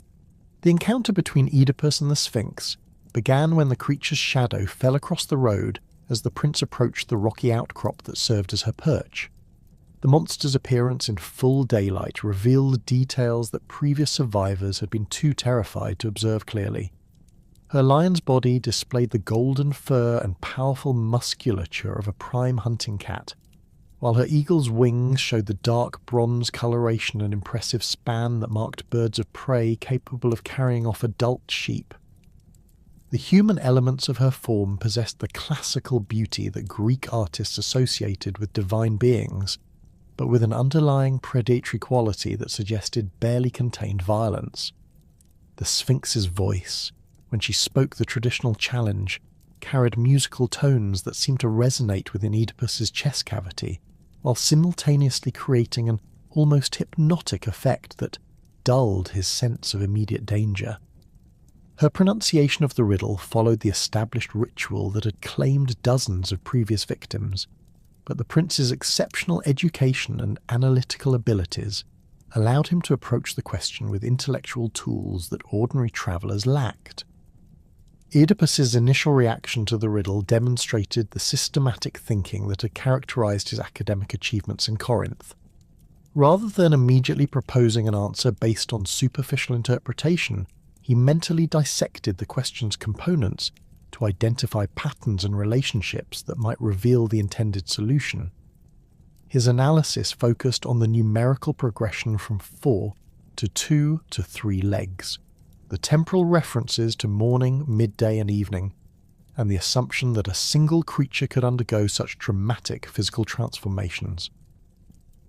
The prince's educational background provided crucial advantages in solving the Sphinx's challenge. His studies of natural philosophy had included detailed examination of animal behaviour and anatomy, while his training in rhetoric had emphasised the importance of metaphorical interpretation in understanding complex texts. His mathematical education had developed skills in recognising numerical patterns and their symbolic significance, while his exposure to mythological traditions had familiarised him with the concept of beings that changed form according to various temporal or circumstantial factors. The moment of revelation when Oedipus recognised the riddle's true meaning represented the culmination of intellectual processes that had been developing throughout his educational career. The connection between the creature's changing locomotion and human developmental stages became apparent through a flash of insight that combined analytical reasoning with intuitive understanding. His recognition that the riddle described humanity itself rather than some exotic beast or supernatural being demonstrated the kind of abstract thinking that marked exceptional intellectual achievement. The prince's delivery of his answer reflected both confidence in his solution and awareness that his life depended on its accuracy. His response, "Man who crawls on hands and knees as an infant, walks upright in maturity and uses a walking stick in old age," addressed each element of the riddle while demonstrating understanding of its deeper philosophical implications. The clarity and precision of his explanation left no room for the Sphinx to claim ambiguity or demand further clarification. The Sphinx's reaction to Oedipus's correct answer fulfilled the supernatural conditions that governed her existence and her role as divine punishment for Theban sins. Ancient traditions held that such creatures were bound by cosmic laws that required their destruction when mortals successfully met their challenges, representing the triumph of human wisdom over supernatural malevolence. The monster's death occurred through her own actions, as she hurled herself from the cliff top rather than face the humiliation of defeat by mortal intelligence. The immediate aftermath of the Sphinx's destruction created a dramatic transformation in the landscape surrounding Thebes. The supernatural dread that had oppressed the region lifted like morning mist, while the scattered remains of the creature's victims disappeared as if they had never existed. The road to the city, previously littered with bones and abandoned possessions, became clear and welcoming, allowing normal traffic to resume for the first time in months. News of the Sphinx's defeat reached Thebes through scouts who had been monitoring the creature's position from concealed observation posts. The reports of a solitary traveller who had successfully answered the monster's riddle and witnessed her subsequent destruction spread rapidly through the city, creating jubilation among citizens who had endured months of isolation and economic hardship. The identity of their unknown saviour became a matter of intense speculation, with various theories proposed about his origins and motivations. Oedipus's entry into Thebes occurred during the early evening hours, when the city's gates would normally have been closed to prevent surprise attacks by hostile forces. The extraordinary circumstances created by the Sphinx's defeat had prompted the guards to maintain open access, while crowds of citizens gathered to witness the arrival of their mysterious liberator. The prince's appearance, despite the wear and damage from his journey, clearly marked him as a person of noble birth whose education and abilities had enabled him to accomplish what Theban warriors and scholars had failed to achieve. The royal reception that awaited Oedipus in the palace reflected both gratitude for his service to the city and political calculation about the opportunities his arrival presented. Queen Jocasta, still serving as regent pending resolution of the succession crisis, recognised that the stranger's exceptional achievement provided a solution to multiple problems that had threatened Theban stability. His demonstrated wisdom and courage qualified him as a potential ruler, while his lack of local political connections meant that his elevation would not favour any particular noble faction. The formal ceremony that elevated Oedipus to the Theban throne took place in the palace's Great Hall, where representatives of the city's most prominent families gathered to witness the unprecedented elevation of a foreign prince to royal status. The ritual followed ancient precedents for emergency succession, with religious officials conducting the necessary sacrifices and oath-taking procedures that would legitimize the new king's authority. The speed of these arrangements reflected both the urgency created by ongoing political instability and the universal recognition that the Sphinx's defeat had marked Oedipus as divinely favoured. The marriage between Oedipus and Jocasta, arranged as part of the succession settlement, represented the final element in the tragic fulfilment of Apollo's prophecy. The ceremony took place within days of the prince's arrival, with elaborate festivities that celebrated both the royal wedding and the end of the supernatural crisis that had threatened the kingdom. Neither bride nor groom recognised the biological relationship that made their union the ultimate violation of natural law, as 20 years of separation and the physical changes of maturity had rendered them unrecognisable to each other. The political implications of this marriage extended far beyond simple dynastic considerations to encompass the fundamental legitimacy of Oedipus's rule. His union with Laius's widow provided the legal foundation for his claim to the throne, while simultaneously creating the incestuous relationship that would eventually destroy both their lives and their children's futures.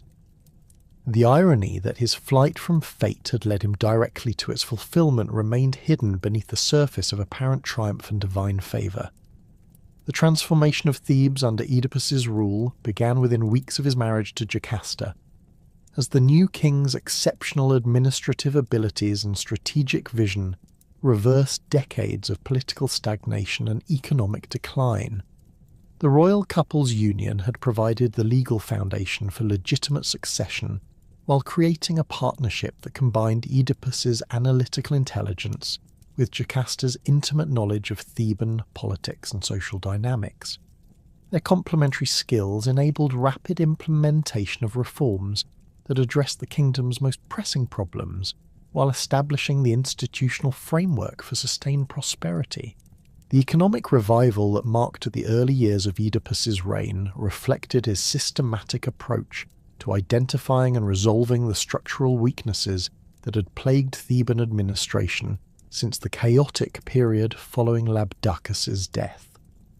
His first major initiative involved reorganizing the kingdom's tax collection system, which had suffered from corruption and inefficiency that allowed wealthy landowners to avoid their obligations while placing disproportionate burdens on small farmers and craftsmen.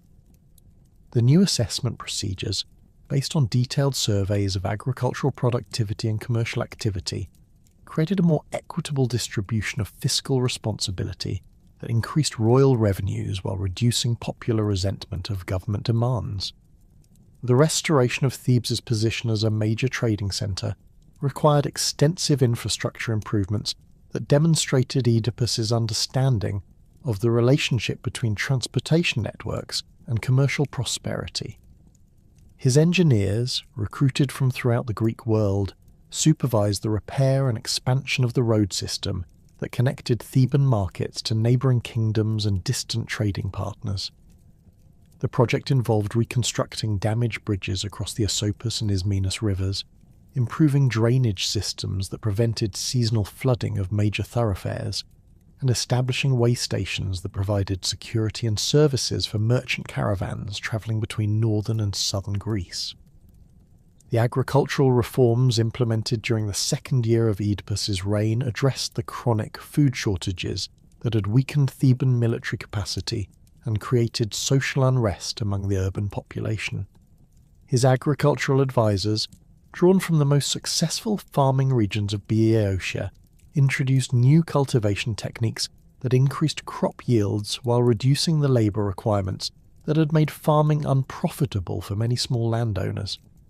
The establishment of royal granaries in strategic locations throughout the kingdom provided protection against harvest failures, while creating buffer stocks that could support military campaigns or emergency relief during natural disasters. The military reorganisation that accompanied these domestic improvements reflected Oedipus's recognition that Theban security depended on professional forces capable of responding rapidly to external threats. His reforms replaced the traditional citizen militia system with a standing army of career soldiers whose training and equipment met the highest contemporary standards. The new military structure included specialised units for siege warfare, cavalry operations and naval combat, positioning Thebes to compete effectively with the expanding powers that dominated the Eastern Mediterranean world. The construction projects that transformed Thebes' physical appearance during this period demonstrated both the kingdom's renewed prosperity and Oedipus's commitment to creating monuments that would reflect royal glory for future generations. The palace complex underwent extensive renovation and expansion, with new buildings constructed to house the growing administrative bureaucracy that managed the kingdom's increasingly complex affairs. The throne room received elaborate decorative treatment, including frescoes that depicted the new king's triumph over the Sphinx, alongside traditional scenes celebrating the exploits of Cadmus and the early Theban heroes. The religious policies that Oedipus pursued throughout his reign reflected his sophisticated understanding of the relationship between divine favour and political legitimacy in Greek society. His generous patronage of temples and festivals demonstrated proper respect for the gods while creating opportunities for public celebration that strengthened popular support for royal authority. The annual festivals honouring Dionysus, Apollo, and Athena became increasingly elaborate spectacles that drew visitors from throughout the Greek world, enhancing Thebes' reputation as a centre of cultural achievement while generating substantial revenue from tourism and trade. The birth of Oedipus and Jocasta's first child occurred during the third year of their marriage, when the kingdom's recovery had progressed sufficiently to provide confidence about the dynasty's future stability. The infant, a son whom they named Eteocles after an ancient Theban hero, displayed the robust health and attractive appearance that suggested divine blessing for the royal lineage. His birth was celebrated with elaborate ceremonies that included sacrifices at all major temples, distribution of food and wine to the urban population, and the commissioning of commemorative artwork that would preserve the memory of this joyous occasion for future generations. The arrival of their second son, Polynices, 18 months later, created additional cause for celebration while raising questions about succession arrangements that would eventually prove catastrophic for the royal family. The brothers' similar ages and equally impressive physical development suggested that both possessed the qualities necessary for effective leadership, but Theban law required clear designation of a primary heir to prevent civil conflicts over royal succession. Oedipus's decision to delay this designation, hoping that the passage of time would reveal natural differences in ability or temperament that would make the choice obvious, reflected the same analytical approach that had served him well in other complex situations. The birth of Antigone, their first daughter, during the 5th year of the reign provided the royal couple with additional joy while completing what appeared to be an ideal family structure. The infant's remarkable beauty, evident even in her earliest months, suggested that she would become one of the legendary beauties of her generation, while her alert intelligence indicated the intellectual gifts that characterized both her parents. Her arrival was marked by particularly elaborate celebrations, as daughters of royal families often served crucial roles in diplomatic marriages that could secure important political alliances. Ismene's birth 2 years later completed the royal family with a fourth child, whose gentle temperament and artistic inclinations would distinguish her from her more politically minded siblings. The youngest daughter's preference for music and poetry over the martial activities that engaged her brothers and sister suggested that she had inherited the cultural sophistication that marked the most refined elements of Greek aristocratic society. Her presence in the palace created an atmosphere of domestic harmony that reinforced public perceptions of divine favour for the royal household. The educational arrangements that Oedipus and Jocasta established for their children reflected their commitment to preparing the next generation for the complex responsibilities of leadership in an increasingly sophisticated political environment. The royal princes received instruction in military tactics, diplomatic protocol, and administrative procedures that would qualify them for high command positions, while their sisters learned the domestic management skills and cultural accomplishments that would make them valuable partners in political marriages. All 4 children demonstrated exceptional intelligence and physical development that suggested they had inherited the best qualities of both parents.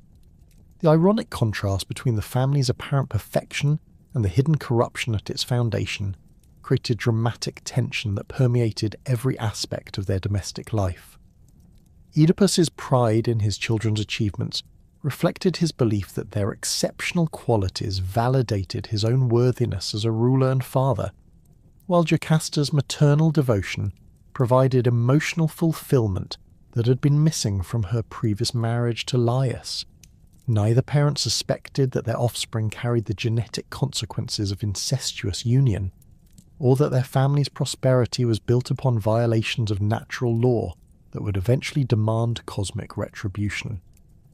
The kingdom's continued prosperity during the middle years of Oedipus's reign created conditions that allowed Theban culture to flourish in ways that had been impossible during the previous decades of political instability and economic hardship.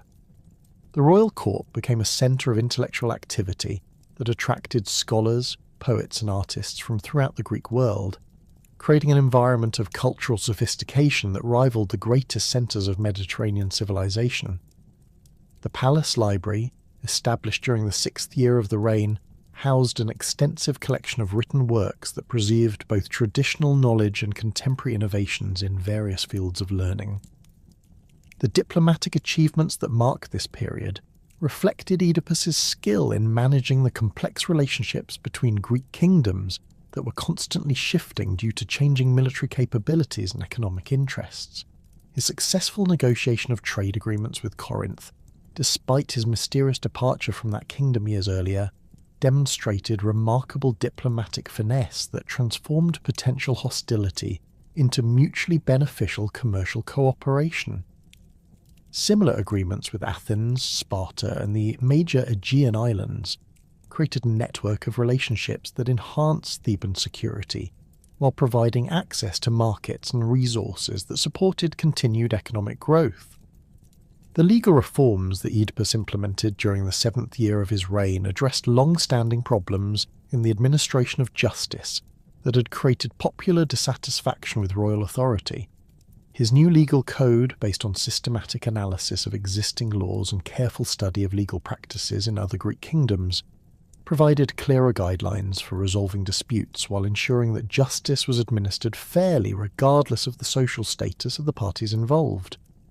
The establishment of regular court sessions in major population centres made legal remedies more accessible to ordinary citizens while reducing the opportunities for corruption that had characterised the previous system. The technological innovations that emerged during this period reflected the kingdom's renewed capacity for investment in long-term projects that would enhance productive capabilities. Theban craftsmen, supported by royal patronage and access to imported materials, developed new techniques in bronze working, pottery production, and textile manufacturing that created products of exceptional quality that commanded premium prices in international markets. The establishment of specialised workshops for different crafts created centres of expertise that attracted skilled workers from other regions while generating employment opportunities for local residents. The agricultural expansion that continued throughout the middle years of the reign transformed the Boeotian countryside into one of the most productive farming regions in the Greek world. The systematic application of improved cultivation techniques, combined with extensive irrigation projects that brought previously marginal lands under cultivation, increased food production to levels that supported population growth while generating substantial surpluses for export. The development of specialised crops, including grapes for wine production and olives for oil extraction, created additional sources of revenue that enhanced the kingdom's economic diversity. The military successes that mark this period established Thebes as a major power capable of projecting force throughout central Greece, while maintaining security against external threats. Oedipus's strategic vision emphasised the importance of professional military forces that could respond rapidly to changing circumstances, while his tactical innovations improved the effectiveness of Theban armies in both offensive and defensive operations. The successful resolution of border disputes with neighbouring kingdoms demonstrated that diplomatic negotiation backed by credible military capability could achieve objectives that might otherwise require costly warfare. The cultural achievements of the Theban court during these golden years created a legacy of artistic and intellectual accomplishment that would influence Greek civilization for centuries. The patronage that Oedipus and Jocasta provided to poets, musicians, and visual artists produced works of exceptional quality that celebrated both royal achievements and traditional themes from Greek mythology. The annual festivals that featured dramatic performances, musical competitions, and athletic contests became renowned throughout the Greek world for their sophistication and grandeur, enhancing Thebes' reputation as a centre of cultural excellence. The administrative efficiency that characterised Oedipus's government reflected his systematic approach to identifying and resolving institutional problems that had hindered effective governance during previous reigns, his reorganisation of the royal bureaucracy created clear lines of authority and accountability that reduced corruption while improving the speed and accuracy of official decision-making. The establishment of regular communication systems between the capital and outlying regions ensured that royal policies were implemented consistently throughout the kingdom, while providing mechanisms for local officials to report problems that required central attention. The demographic changes that occurred during this period of prosperity included significant population growth in both urban and rural areas, as improved economic conditions encouraged family formation and reduced mortality rates. The expansion of Thebes itself required extensive construction of new residential districts, commercial facilities, and public amenities that could accommodate the growing population while maintaining the quality of life that had made the city attractive to immigrants from other regions. The development of suburban settlements around the main urban core created a metropolitan area that rivaled the largest cities in the contemporary Greek world. The reputation for wisdom and justice that Oedipus acquired during these years of successful rule created a personal legend that extended far beyond the boundaries of his kingdom. His fame as the solver of the Sphinx's riddle had established his intellectual credentials, while his subsequent achievements as a ruler demonstrated practical abilities that validated theoretical knowledge through successful application.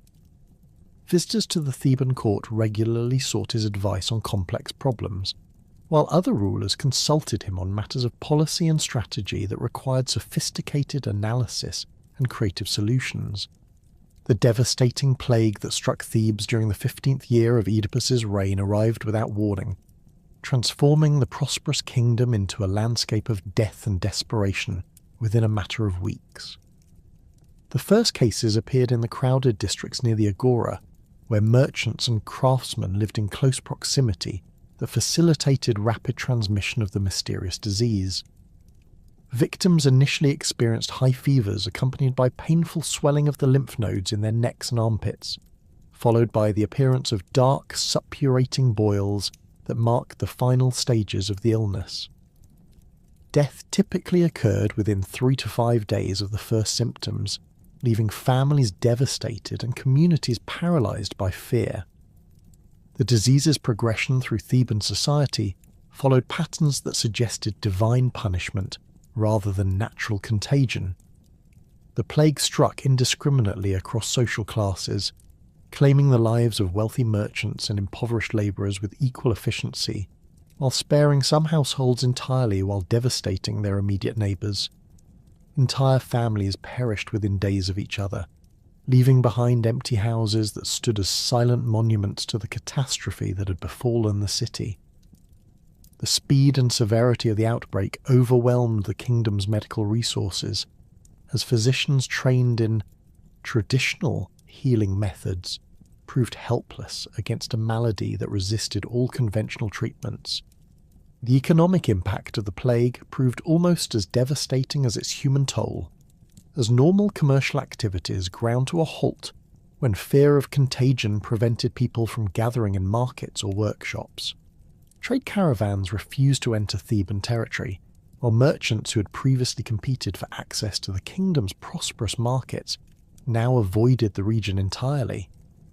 Agricultural production suffered as farmers abandoned their fields to tend dying family members or fled to remote areas where they hoped to escape the disease's reach.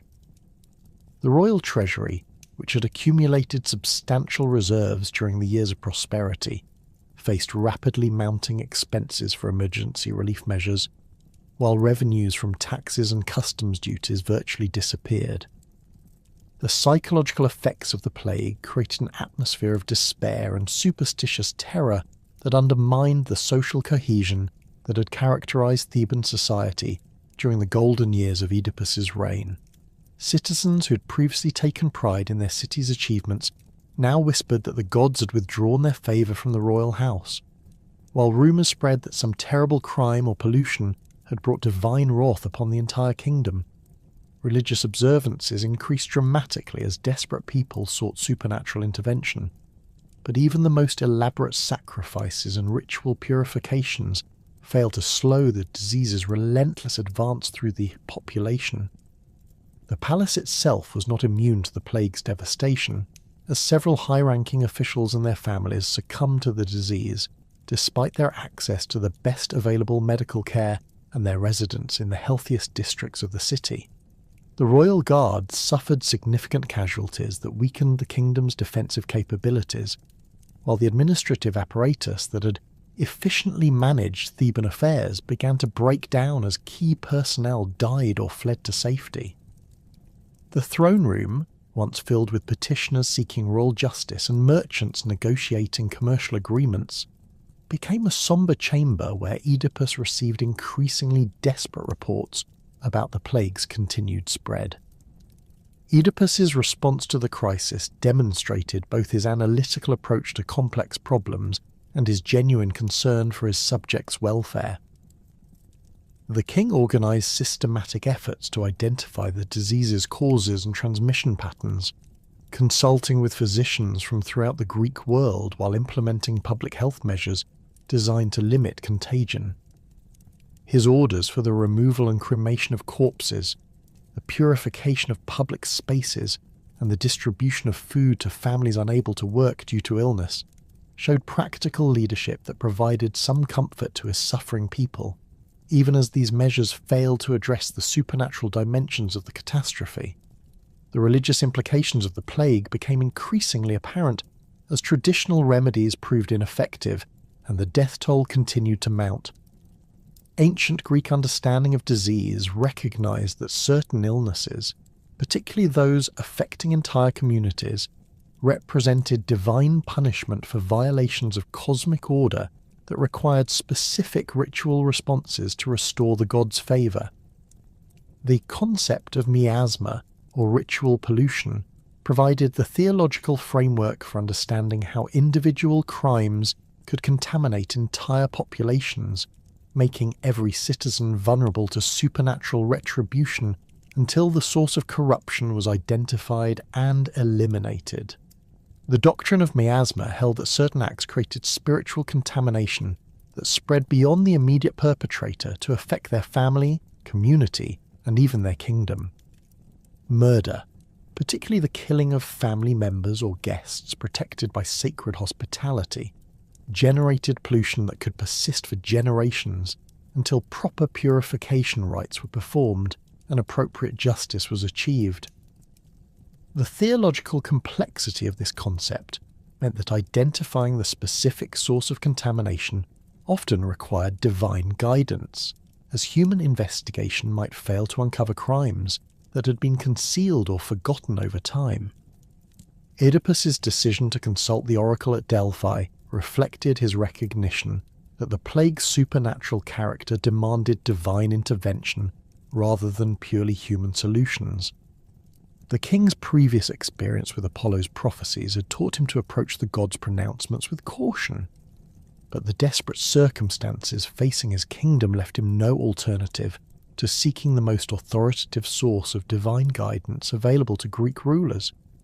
His preparations for the journey included elaborate offerings designed to ensure that his questions would receive the gods' full attention, while his selection of trusted representatives to make the actual trip demonstrated his understanding of the diplomatic protocols that governed such consultations. The delegation that travelled to Delphi on Oedipus's behalf was led by Creon, Jocasta's brother, whose royal blood and reputation for wisdom made him an appropriate representative for such an important mission. Creon's party included several priests experienced in the ritual procedures required for Delphic consultations, along with a substantial retinue carrying the valuable gifts that would demonstrate Theban respect for Apollo's authority. The journey itself required careful planning to avoid territories where the plague had spread, while the delegation's size and obvious wealth created security concerns that necessitated military escort through regions known for bandit activity. The oracle's response to Theban inquiries provided the crucial information that would eventually lead to Oedipus's downfall while offering hope for the kingdom's salvation. Apollo's pronouncement, delivered through the Pythia's characteristic riddling speech, declared that the plague represented divine punishment for the unsolved murder of King Laius, whose killer remained unpunished within Theban territory. The god's command was explicit. The murderer must be identified, tried, and either executed or permanently exiled before the pollution could be cleansed and the plague would end. The theological significance of this pronouncement extended beyond simple criminal justice to encompass fundamental questions about royal legitimacy and divine favour. Laius's murder had occurred during his journey to consult the oracle about Thebes' previous troubles, making his death not only regicide but also an offence against Apollo himself, as the victim had been travelling under divine protection. The failure to identify and punish the killer had allowed the pollution to fester for 15 years, gradually accumulating the spiritual corruption that had finally manifested as the devastating plague. Creon's return to Thebes with Apollo's message created both hope for eventual relief and immediate pressure to begin the investigation that would uncover the truth about Laius's death.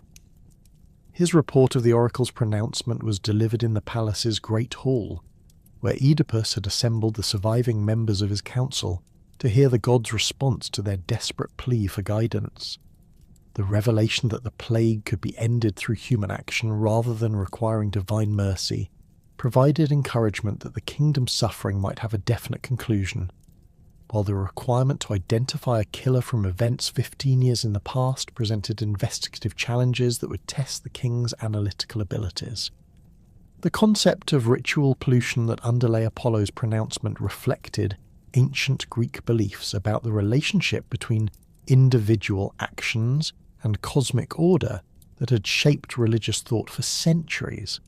The idea that Laius's unavenged murder had contaminated the entire kingdom demonstrated how personal crimes could have consequences that extended far beyond their immediate victims to affect innocent populations.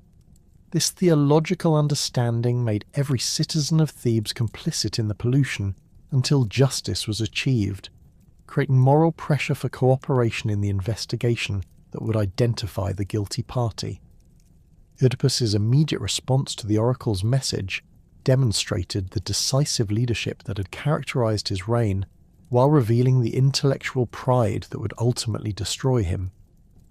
The king's public proclamation, issued throughout Thebes by royal heralds, called upon all citizens to provide any information they possessed about Laius's death, while promising substantial rewards for evidence that would lead to the killer's identification. His announcement also included a formal curse upon the unknown murderer, invoking divine punishment that would ensure the criminal's eventual discovery and destruction. The irony of Oedipus's curse upon himself, delivered with the full authority of royal office and religious sanction, created dramatic tension that highlighted the tragic nature of his situation. The king's words condemned the killer to exile, loss of all civil rights, and complete social isolation, while calling upon the gods to ensure that the criminal would experience the same suffering that his crime had brought upon Thebes.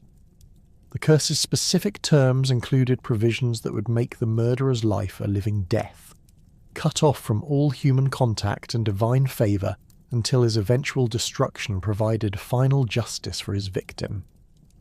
The public response to Oedipus's proclamation revealed the complex social dynamics that had developed during the plague's devastating impact on Theban society. Citizens who had previously celebrated their king's wisdom and justice now found themselves caught between loyalty to royal authority and fear of the supernatural forces that had brought such suffering to their community. The promise of rewards for information about Laius's death encouraged some to come forward with rumours and speculation, while others remained silent out of concern that involvement in the investigation might bring additional divine punishment upon their families. The investigation that followed Oedipus's proclamation began with systematic examination of the surviving records from Laius's reign, including administrative documents that might provide clues about the circumstances surrounding the king's final journey. Palace scribes searched through archives that had been maintained since the early years of the dynasty, looking for correspondence, travel authorizations, or financial records that might illuminate the events leading to the fatal encounter at the Crossroads. The meticulous nature of this documentary research reflected Oedipus's methodical approach to complex problems, while the limited results demonstrated the challenges inherent in investigating crimes from the distant past. The few surviving witnesses to events from Laius's time proved reluctant to discuss memories that might implicate them in the failure to solve the royal murder or suggest knowledge that they had concealed for 15 years. The servant who had escaped from the Crossroads massacre had never been systematically questioned about his experiences, as the political chaos following Laius's death had prevented thorough investigation of the incident. His current reluctance to provide detailed testimony reflected both the passage of time that had dimmed his memories and fear that his survival might be interpreted as cowardice or complicity in his master's death. The theological dimensions of the investigation created additional complications as religious authorities debated the proper procedures for identifying and punishing crimes that had generated such severe divine displeasure. The purification rituals that would be required once the killer was identified involved complex ceremonies that had not been performed in living memory, while the legal procedures for trying someone for regicide raised questions about jurisdiction and evidence that had no clear precedents in Theban law. The intersection of religious and secular authority in addressing the crisis created opportunities for disagreement that could further complicate the resolution of the kingdom's troubles. The mounting pressure to resolve the divine crisis that had befallen Thebes led Oedipus to seek guidance from sources beyond conventional investigation methods. The king's systematic approach to the plague had yielded frustratingly limited results, as documentary evidence from Laius's reign proved sparse and surviving witnesses remained either dead, disappeared, or reluctant to provide useful testimony. The oracle's clear directive that identifying the royal murderer would end the supernatural punishment created urgency that demanded more direct divine intervention in the investigative process. The decision to summon Tiresias, the blind prophet whose reputation for divine insight extended throughout the Greek world, represented Oedipus's recognition that human analytical methods alone might prove insufficient for uncovering truth that had been hidden for 15 years. Tiresias occupied a unique position in Greek religious hierarchy, as a mortal who had been granted direct access to divine knowledge as compensation for the physical blindness that had been inflicted upon him in his youth. His prophetic abilities, authenticated through decades of accurate predictions and supernatural revelations, made him the most authoritative source of divine guidance available within Theban territory. The prophet's residence occupied a modest compound on the slopes of Mount Cithaeron, where he lived in deliberate simplicity that contrasted sharply with the elaborate lifestyle of most religious officials. His dwelling consisted of a single stone building surrounded by olive groves that provided both sustenance and the quiet environment necessary for receiving divine communications. The prophet's daily routine involved lengthy periods of meditation and prayer, during which he claimed to receive visions and messages from Apollo and other deities who used him as their instrument for communicating with mortal rulers. Tiresias's physical appearance reflected both his advanced age and his supernatural calling in ways that inspired both reverence and unease among those who encountered him. The prophet's blindness had developed a quality that seemed to look beyond physical reality into spiritual dimensions that remained hidden from ordinary sight. His white hair, worn long in the traditional manner of religious officials, framed a face marked by deep lines that suggested decades of communion with divine forces. His clothing consisted of simple woolen robes that emphasized his rejection of material wealth, while identifying his sacred status through their pristine condition and ritual purity.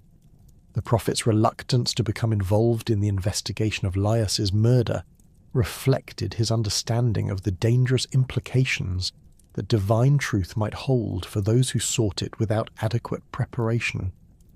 Tiresias had witnessed the consequences that befell mortals who demanded knowledge that the gods preferred to keep hidden, and his experience had taught him caution about revealing information that might destroy the lives of those who received it. His initial refusal to cooperate with Oedipus's summons demonstrated both respect for divine will and concern for the king's welfare. The royal messengers who brought Oedipus's request for prophetic assistance found Tiresias engaged in the morning rituals that prepared him for receiving divine communications. The prophet's response to their urgent summons revealed a conflict between his obligation to serve legitimate royal authority and his awareness that some knowledge carried consequences too terrible for human understanding. His request for time to consult the gods about the appropriateness of revealing what they had shown him created additional delay that frustrated the king's desire for immediate resolution of the crisis. The eventual arrival of Tiresias at the palace occurred during the late morning hours when the sun's position provided the bright illumination that seemed to enhance his prophetic abilities. The prophet's entry into the throne room created an atmosphere of expectant tension as courtiers and officials recognized that they were about to witness a confrontation between rational human authority and supernatural divine knowledge. The contrast between Oedipus's obvious impatience and Tiresias's deliberate calm established the dramatic framework for the revelation that would follow. The physical arrangement of the throne room emphasized the hierarchical relationship between king and prophet, while creating space for the formal procedures that governed such consultations. Oedipus occupied his throne, a massive seat carved from a black marble and decorated with gold inlays that depicted scenes from Theban mythology, while Tiresias stood before him, supported by the staff that served both as walking aid and symbol of prophetic authority. The assembled courtiers maintained a respectful silence while positioning themselves to observe the exchange without interfering in the sacred communication between mortal ruler and divine messenger. Oedipus's initial approach to the consultation reflected his characteristic confidence in his ability to manage complex situations through direct questioning and logical analysis. The king's request for specific information about Laius's killer demonstrated his expectation that prophetic knowledge could be accessed and applied like any other form of intelligence gathering.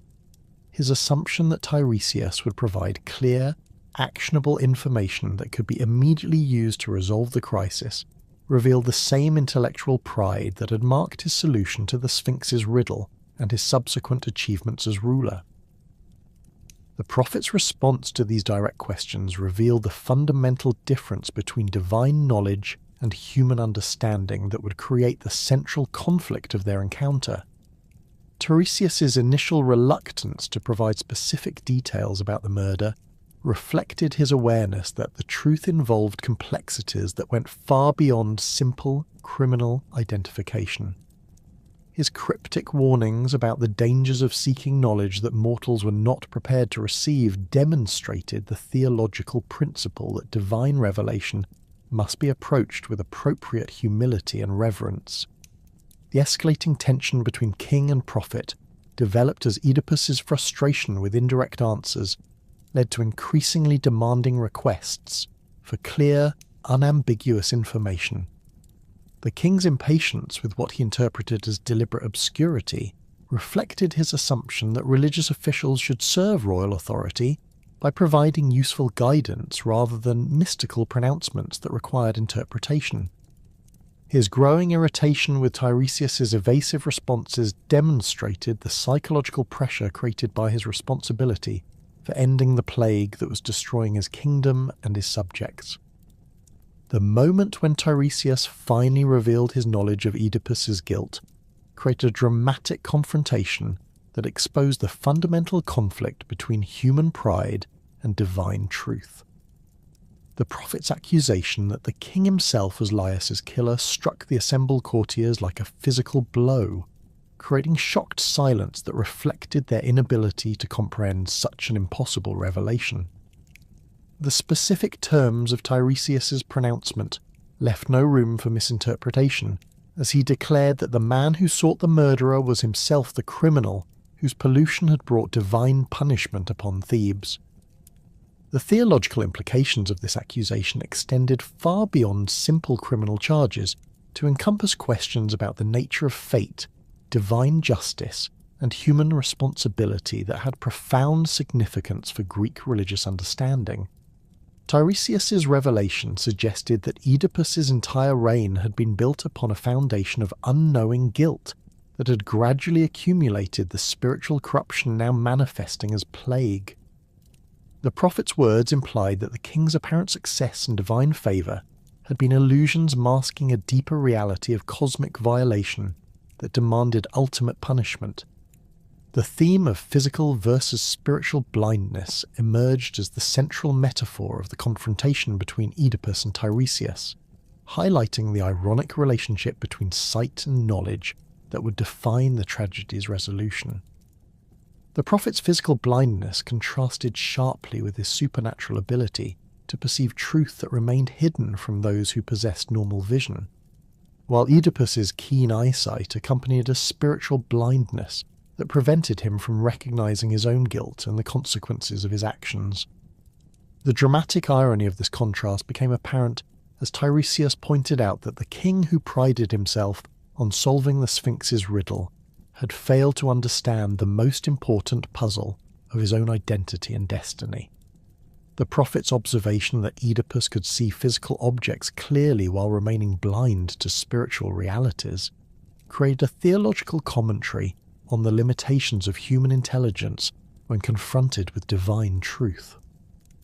The suggestion that true sight required spiritual rather than physical vision challenged the intellectual pride that had defined the king's approach to complex problems throughout his reign. Oedipus's reaction to Tiresias's accusation revealed the explosive temper that had characterized his most dangerous moments since childhood, now intensified by the psychological pressure of leadership during crisis and the shock of being accused of the very crime he sought to solve. The king's immediate rejection of the prophet's revelation reflected both rational disbelief and emotional defense against information that threatened to destroy his understanding of his own identity and achievements. His assumption that the accusation represented either madness or deliberate deception demonstrated his inability to conceive that such impossible guilt could be true. The personal attacks that Oedipus launched against Tiresias revealed the defensive mechanisms that his mind employed to protect itself from unbearable truth.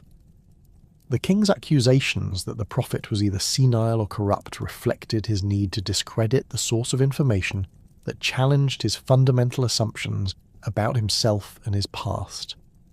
His suggestion that Tiresias had been bribed or coerced into making false accusations demonstrated the same analytical approach that had served him well in political situations, now applied inappropriately to divine revelation that transcended ordinary human motivations. The development of Oedipus's paranoia became evident as his inability to accept Tiresias's accusation led him to construct elaborate theories about political conspiracies designed to undermine his authority. The king's growing suspicion that Creon had orchestrated the prophet's accusations as part of a plot to seize the throne reflected the psychological pressure created by his desperate need to find alternative explanations for information that threatened his sanity. His assumption that political enemies would use religious authority to advance their ambitions demonstrated his failure to understand that divine truth operated according to principles that transcended human political calculation. The accusations against Creon that emerged from Oedipus's paranoid reasoning created additional complications that threatened to destroy the royal family's unity at the moment when solidarity was most necessary for addressing the kingdom's crisis. The king's suspicion that his brother-in-law had conspired with Tiresias to fabricate charges of regicide reflected both his desperate need for rational explanations and his growing inability to distinguish between legitimate political concerns and supernatural revelation. His assumption that Creon's position as Jocasta's brother and potential heir created motivation for treasonous conspiracy demonstrated how paranoia could transform trusted allies into perceived enemies. The political implications of these accusations extended beyond personal relationships to encompass the stability of Theban government, during a period when effective leadership was essential for managing the plague's continued devastation. Oedipus's charges against Creon threatened to create factional divisions within the royal court that could paralyze decision-making processes, while the kingdom's crisis demanded swift, coordinated action. The potential for civil conflict between supporters of the king and defenders of Creon created additional dangers that could compound the supernatural punishment already afflicting the population. Jocasta's intervention in the growing conflict between her husband and brother demonstrated both her political acumen and her personal investment in maintaining family harmony during the crisis. The Queen's attempts to mediate between Oedipus and Creon reflected her understanding that internal divisions within the royal house would undermine efforts to address the plague while creating opportunities for external enemies to exploit Theban weakness. Her position as wife to one antagonist and sister to the other placed her in the difficult situation of needing to balance competing loyalties while seeking resolution that would preserve both relationships.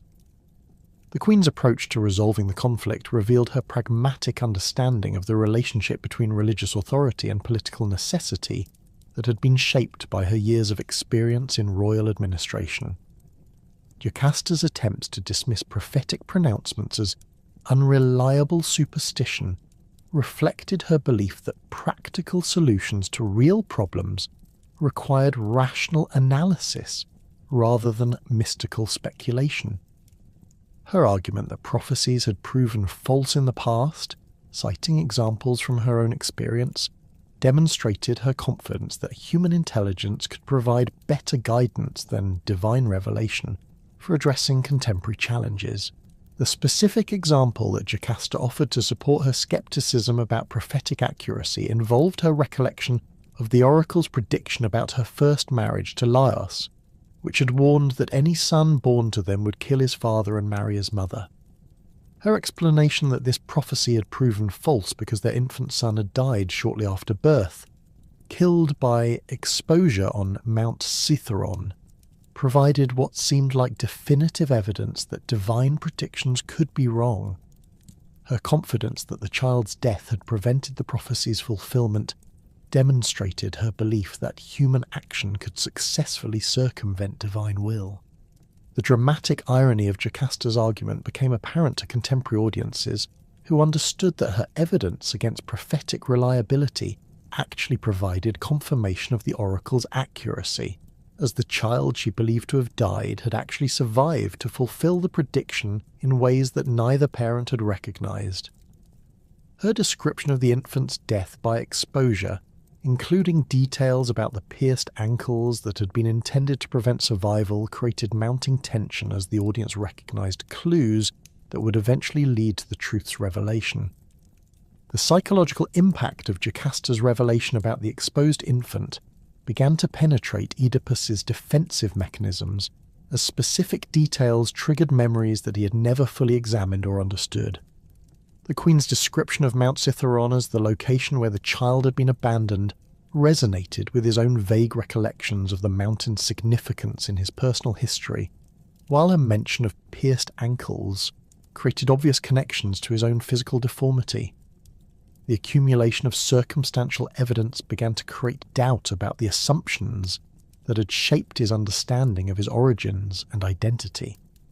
The gradual emergence of suppressed memories created psychological pressure that manifested in Oedipus's increasingly desperate attempts to find alternative explanations for the disturbing parallels between Jocasta's story and his own experience. His questions about the timing of the infant's exposure, the specific location on Mount Cithaeron, and the methods used to ensure the child's death reflected both genuine curiosity and growing fear that the answers might confirm his worst suspicions. The king's attempts to maintain rational skepticism while confronting evidence that challenged his fundamental beliefs about himself demonstrated the internal conflict between intellectual pride and emerging self-knowledge. The investigation's focus began to shift from external search for unknown criminals to internal examination of the king's own past, as the accumulation of evidence created increasingly uncomfortable parallels between his personal history and the crime he sought to solve.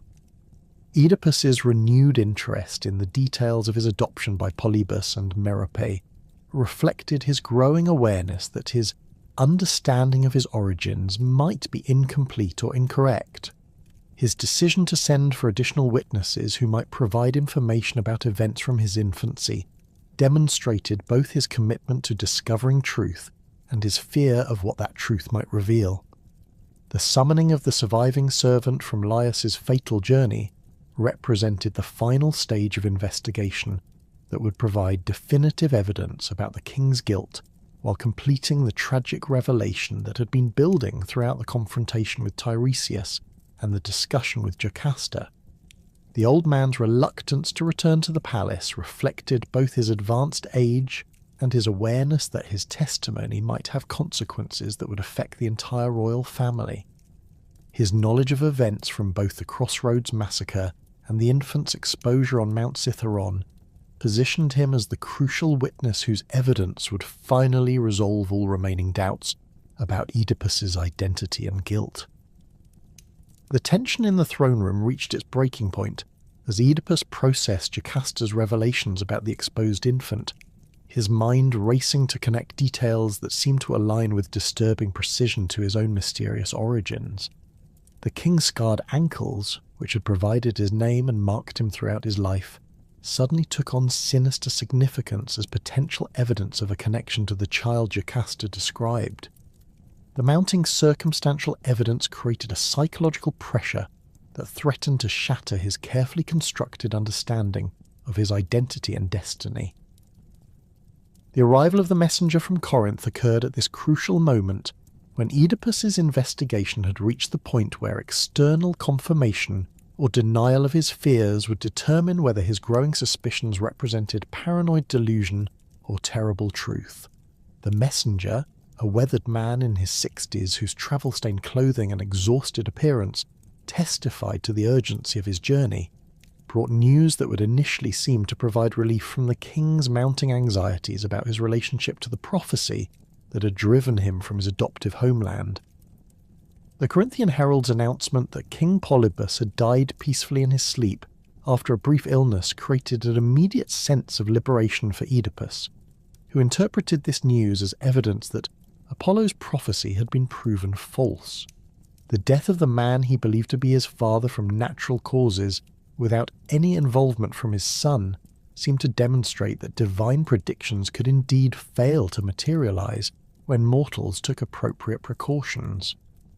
The king's visible relief at this revelation reflected his desperate need to believe that his flight from Corinth had successfully circumvented fate and protected those he loved from the violence that the oracle had foretold. The messenger's additional information that the Corinthian nobles had selected Oedipus as Polybus's successor, despite his mysterious departure years earlier, provided further evidence of divine favour that seemed to contradict the accusations Tiresias had made about his guilt in Laius's murder. The offer of a crown that would make him ruler of 2 kingdoms simultaneously appeared to validate his worthiness for royal authority, while demonstrating that the gods continued to smile upon his endeavours. This apparent vindication of his character and destiny provided psychological comfort that temporarily overshadowed the disturbing parallels between his personal history and the crime he sought to solve. However, Oedipus's response to the succession offer revealed the continuing influence of the prophecy that had originally driven him from Corinth, as he expressed reluctance to return while Queen Merope remained alive and capable of unwittingly fulfilling the second half of Apollo's prediction. His explanation that he feared accidentally committing incest with the woman he believed to be his mother demonstrated that his interpretation of recent events as prophetic failure was incomplete and conditional. The king's continued anxiety about this aspect of the oracle's pronouncement showed that his relief at Polybus's natural death had not entirely eliminated his concerns about divine destiny. The messenger's reaction to Oedipus's expressed fears about returning to Corinth while Merope lived created the opening for revelations that would transform apparent vindication into devastating confirmation of the king's worst suspicions. The herald's surprise at these concerns, followed by his casual observation that such fears were groundless, since Merope was not actually Oedipus's biological mother, introduced information that shattered the fundamental assumptions upon which the king had built his understanding of his origins and identity. The Corinthians' explanation that Oedipus had been a foundling, discovered as an infant and adopted by the royal couple who had been childless for decades, provided the missing piece of evidence that connected all the disturbing parallels that had emerged during the investigation. His description of the circumstances surrounding the adoption, including details about the infant's condition when found and the location of the discovery, created an increasingly clear picture of events that contradicted everything Oedipus had believed about his early life. The messenger's account of his own role in the infant's rescue revealed that he had been the shepherd who discovered the abandoned child on Mount Cithaeron, responding to cries that had drawn his attention to a cave where the baby had been left to die. His description of the infant's condition, including the bronze pin that had been driven through both ankles to prevent any possibility of crawling to safety, provided physical evidence that directly connected the foundling to Jocasta's account of the child she and Laius had ordered exposed. The geographic details that the messenger provided about the discovery location matched precisely with Jocasta's description of where the royal infant had been abandoned, while the timing of the rescue corresponded exactly with the period when the Theban child had been exposed. The accumulation of specific parallels between these two accounts eliminated any reasonable possibility of coincidence, forcing Oedipus to confront the reality that he was indeed the son whom Jocasta believed to have died on the mountainside. The revelation of his true parentage created a cascade of horrifying realizations that struck Oedipus with the force of divine retribution, finally achieving its long-delayed fulfillment. The recognition that Laius had been his biological father transformed his justified self-defense at the Crossroads into the patricide that Apollo had predicted, while his marriage to Jocasta became the incestuous union that completed the prophecy's terrible accuracy. Every aspect of his adult life, from his flight from Corinth to his triumph over the Sphinx and his subsequent reign as Theban king, was revealed as unwitting participation in the divine plan he had sought to escape. The psychological impact of this recognition proved devastating in ways that went beyond simple guilt or shame to encompass the complete destruction of his sense of identity and purpose. Oedipus's understanding of himself as a wise and capable ruler who had brought prosperity to his adopted kingdom was replaced by the knowledge that he was the source of pollution that had brought divine punishment upon innocent subjects. His pride in his intellectual achievements, particularly his solution to the Sphinx's riddle, was transformed into bitter irony as he realized that his analytical abilities had failed to solve the most important puzzle of his own identity. The theological implications of these revelations extended beyond personal tragedy to encompass fundamental questions about the nature of divine justice and human agency that had profound significance for Greek religious understanding. The fulfillment of Apollo's prophecy through Oedipus's very attempts to avoid it demonstrated the futility of human efforts to circumvent divine will, while also raising disturbing questions about moral responsibility for actions committed in ignorance of their true significance. The concept of hamartia, the tragic flaw that led heroes to their destruction, was revealed in Oedipus's case to be not simple pride or anger, but the intellectual hubris that had made him believe he could outwit the gods through rational planning and decisive action. His confidence in his analytical abilities, which had served him well in solving practical problems and governing his kingdom, had blinded him to the spiritual dimensions of his situation that required humility and acceptance rather than clever manipulation. The messenger's continuing revelations about the circumstances of the infant's rescue provided additional details that illuminated the chain of events that had preserved Oedipus's life, while ensuring that he would eventually fulfill his destiny. the Corinthian shepherd's decision to save the abandoned child, rather than allowing him to die as his parents had intended, was revealed as part of the divine plan that had required the future king to survive his intended execution. The kindness that had seemed to thwart fate had actually served its purposes in ways that neither the rescuer nor the rescued had understood. The identity of the Theban shepherd who had originally carried out Laius and Jocasta's orders for the infant's exposure became the final piece of evidence needed to complete the tragic revelation.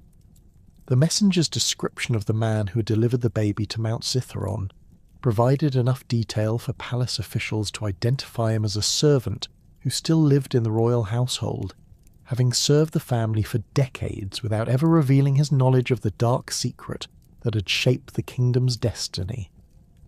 Jocasta's reaction to these accumulating revelations demonstrated her quicker understanding of the implications than her husband initially displayed, as her experience with the original exposure gave her the context necessary to recognize the truth before Oedipus fully grasped its significance.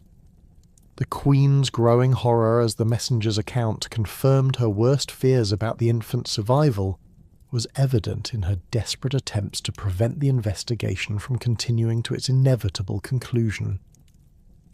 The psychological defense mechanisms that Jocasta employed to protect herself from unbearable knowledge included increasingly frantic efforts to dismiss the evidence as coincidental or unreliable, while simultaneously attempting to prevent Oedipus from summoning additional witnesses who might provide final confirmation of their relationship.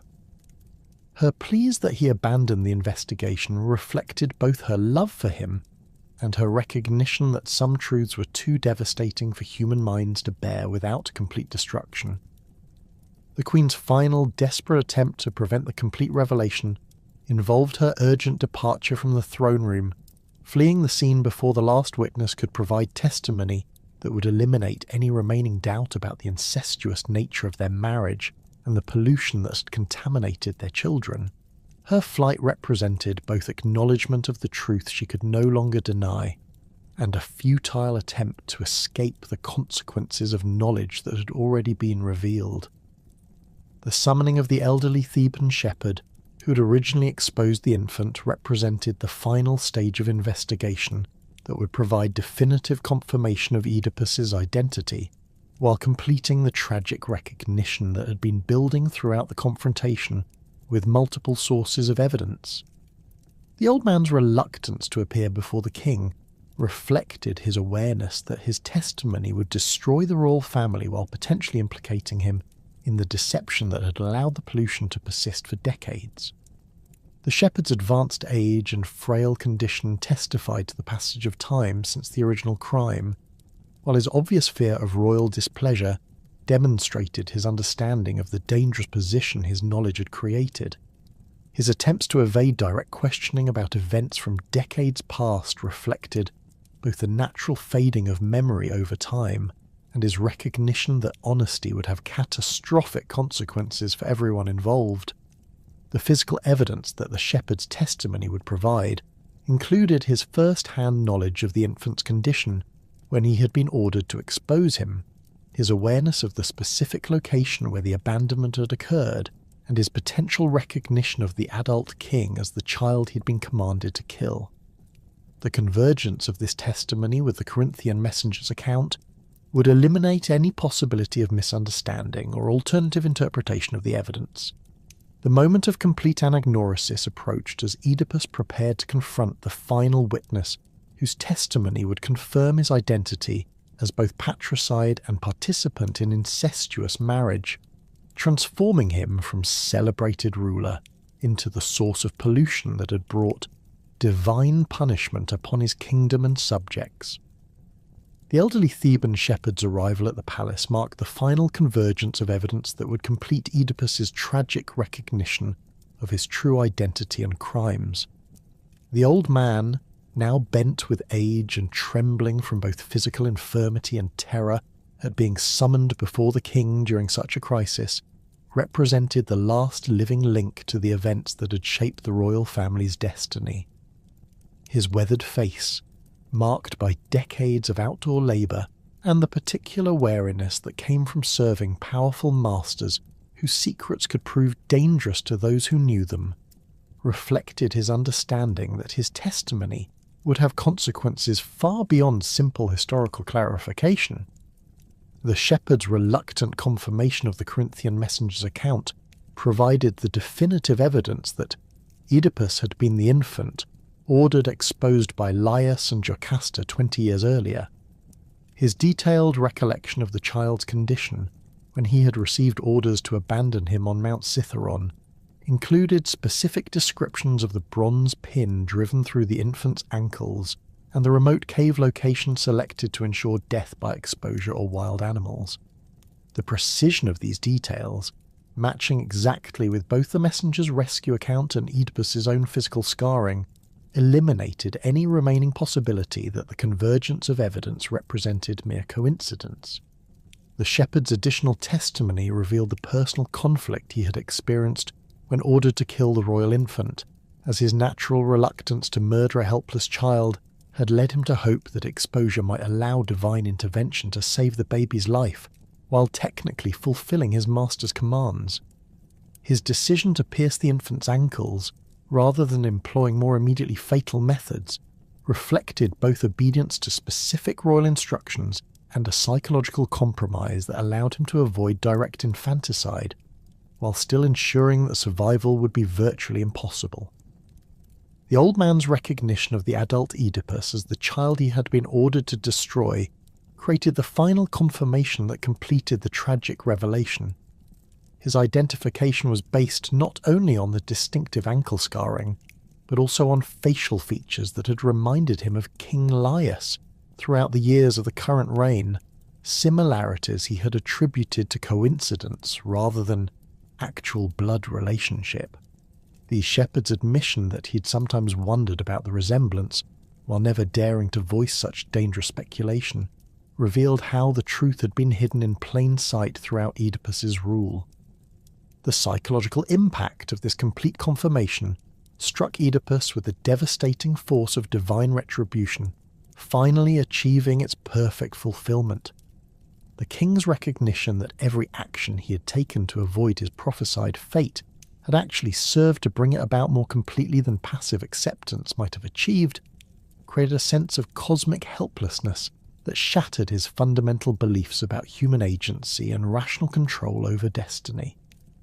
His intellectual pride, which had sustained him through previous challenges and enabled his greatest achievements, was revealed as the very mechanism through which the gods had manipulated him toward his destruction. The theological implications of this revelation extended beyond personal tragedy to encompass the complete vindication of Apollo's prophetic authority and the demonstration that divine will operated through channels that transcended human understanding or resistance.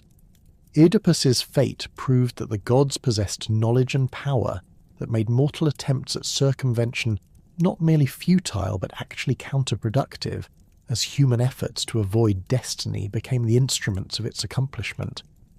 The prophecy's fulfillment through the very actions intended to prevent it illustrated the sophisticated nature of divine justice that could transform apparent escape into deeper entrapment.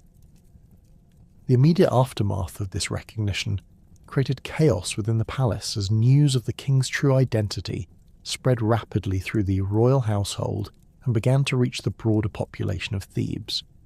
The revelation that their celebrated ruler was actually the source of pollution that had brought the plague upon their city created a crisis of legitimacy that threatened to destroy the social order that had provided stability for 15 years. Citizens who had revered Oedipus as their saviour from the Sphinx and the architect of their prosperity now faced the knowledge that his very presence had contaminated their community and brought divine punishment upon innocent families. The political implications of these revelations created immediate pressure for decisive action to address the pollution that Apollo's oracle had identified as the source of Theban suffering. The theological requirement that the regicide be punished through death or permanent exile could no longer be delayed or deflected onto unknown criminals, as the guilty party had been definitively identified as the reigning monarch himself. The kingdom's survival depended upon swift implementation of the divine mandate, regardless of the personal cost to the royal family or the political disruption that would inevitably follow. Jocasta's response to the complete revelation of their incestuous relationship and its consequences demonstrated the psychological devastation that accompanied full knowledge of their situation. The Queen's recognition that her marriage had violated the most fundamental taboos of human society, while producing children who carried the genetic and spiritual contamination of incestuous union, created unbearable shame that transcended ordinary concepts of guilt or regret. Her understanding that the pollution affecting their offspring would extend through future generations, creating hereditary corruption that could never be fully cleansed, added theological horror to personal anguish. The Queen's final actions reflected both her maternal love for children who were innocent of their parents' crimes, and her recognition that her continued existence would perpetuate the contamination that had brought divine punishment upon Thebes. Her decision to end her life represented both acceptance of responsibility for the violations of natural law that had occurred through ignorance and an attempt to begin the purification process that might eventually restore divine favour to the kingdom. The method she chose, hanging herself with cords torn from her own garments in the marriage chamber where the incestuous union had been consummated, provided symbolic completion of the cycle of pollution that had begun with her infant son's intended murder. Oedipus's discovery of Jocasta's body in their private quarters created the final shock that completed his psychological destruction, while providing the instrument for his symbolic self-punishment. The king's entrance into the chamber where he had unknowingly committed incest with his mother revealed her lifeless form suspended from the ceiling beams, her face bearing the peaceful expression that suggested relief from unbearable knowledge rather than the agony typically associated with violent death. The sight of his wife and mother's corpse, combined with a complete understanding of what their relationship had meant, created psychological trauma that transcended ordinary human capacity for grief or guilt.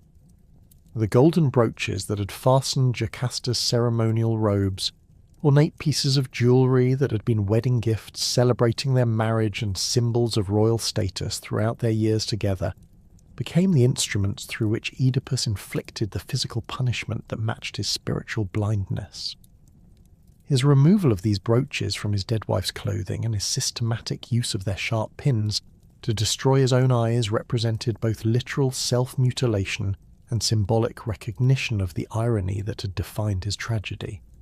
The man who had prided himself on his keen sight and analytical vision was revealed to have been spiritually blind throughout his adult life, unable to perceive the most basic truths about his own identity and relationships.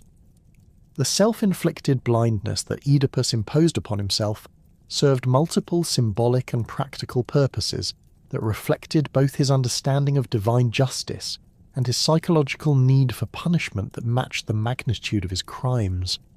The physical destruction of the eyes that had failed to recognize his father at the crossroads or his mother in their marriage bed created external manifestation of the spiritual blindness that had enabled his violations of natural law. The permanent nature of this self-punishment ensured that he would never again be deceived by appearances or trust in his ability to perceive truth through ordinary human senses. The theological significance of Oedipus's self-blinding extended beyond personal punishment to encompass broader questions about the relationship between knowledge and suffering that had profound implications for human understanding of divine justice. His transformation from sighted king to blind outcast reversed the metaphorical relationship between physical and spiritual vision that had characterized his confrontation with Tiresias, as he finally achieved true sight through the acceptance of his blindness to divine truth. The irony that clear vision of his situation came only through the destruction of his physical sight illustrated the complex nature of divine wisdom that often required the abandonment of human pride and self-reliance. The practical consequences of the king's self-mutilation created immediate challenges for managing the crisis that continued to affect Thebes while the pollution remained unresolved. Oedipus's physical condition, following his self-blinding, required medical attention that palace physicians were reluctant to provide, given the theological implications of treating someone whose contamination had brought divine punishment upon the entire kingdom. His inability to function as an effective ruler, combined with the revelation of his guilt in Laius's murder and his incestuous relationship with Jocasta, created a power vacuum that demanded immediate resolution to prevent political chaos from compounding the supernatural crisis. The king's formal abdication from the Theban throne represented both acceptance of his unworthiness to rule and recognition that his continued presence in the palace would perpetuate the pollution that had caused the plague. His renunciation of royal authority, delivered in the throne room where he had received the investigation's devastating revelations, acknowledged that his entire reign had been built upon unknowing violations of divine law that invalidated his claim to legitimate rule. The ceremony's witnesses included the surviving members of his council and the religious officials who would be responsible for implementing the purification rituals required to restore divine favour. The arrangements for Oedipus's permanent exile from Thebes required careful negotiation to ensure that his departure would satisfy the oracle's requirements, while providing some measure of protection for a blind man who would be completely vulnerable to the dangers of travel through hostile territory. The theological necessity of removing the source of pollution from Theban soil had to be balanced against humanitarian concerns for someone whose crimes had been committed in ignorance and whose punishment had already been severe. The selection of appropriate companions and destinations for his exile created complex diplomatic and religious challenges that tested the kingdom's remaining leadership.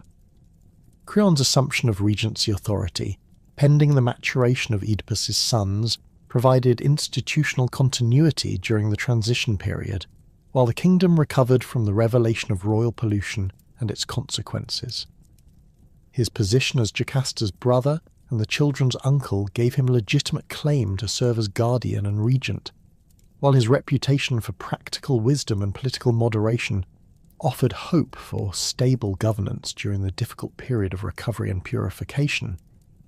The new regent's first priorities included implementing the ritual cleansing ceremonies required by Apollo's oracle and managing the diplomatic complications created by the revelation of the previous king's crimes.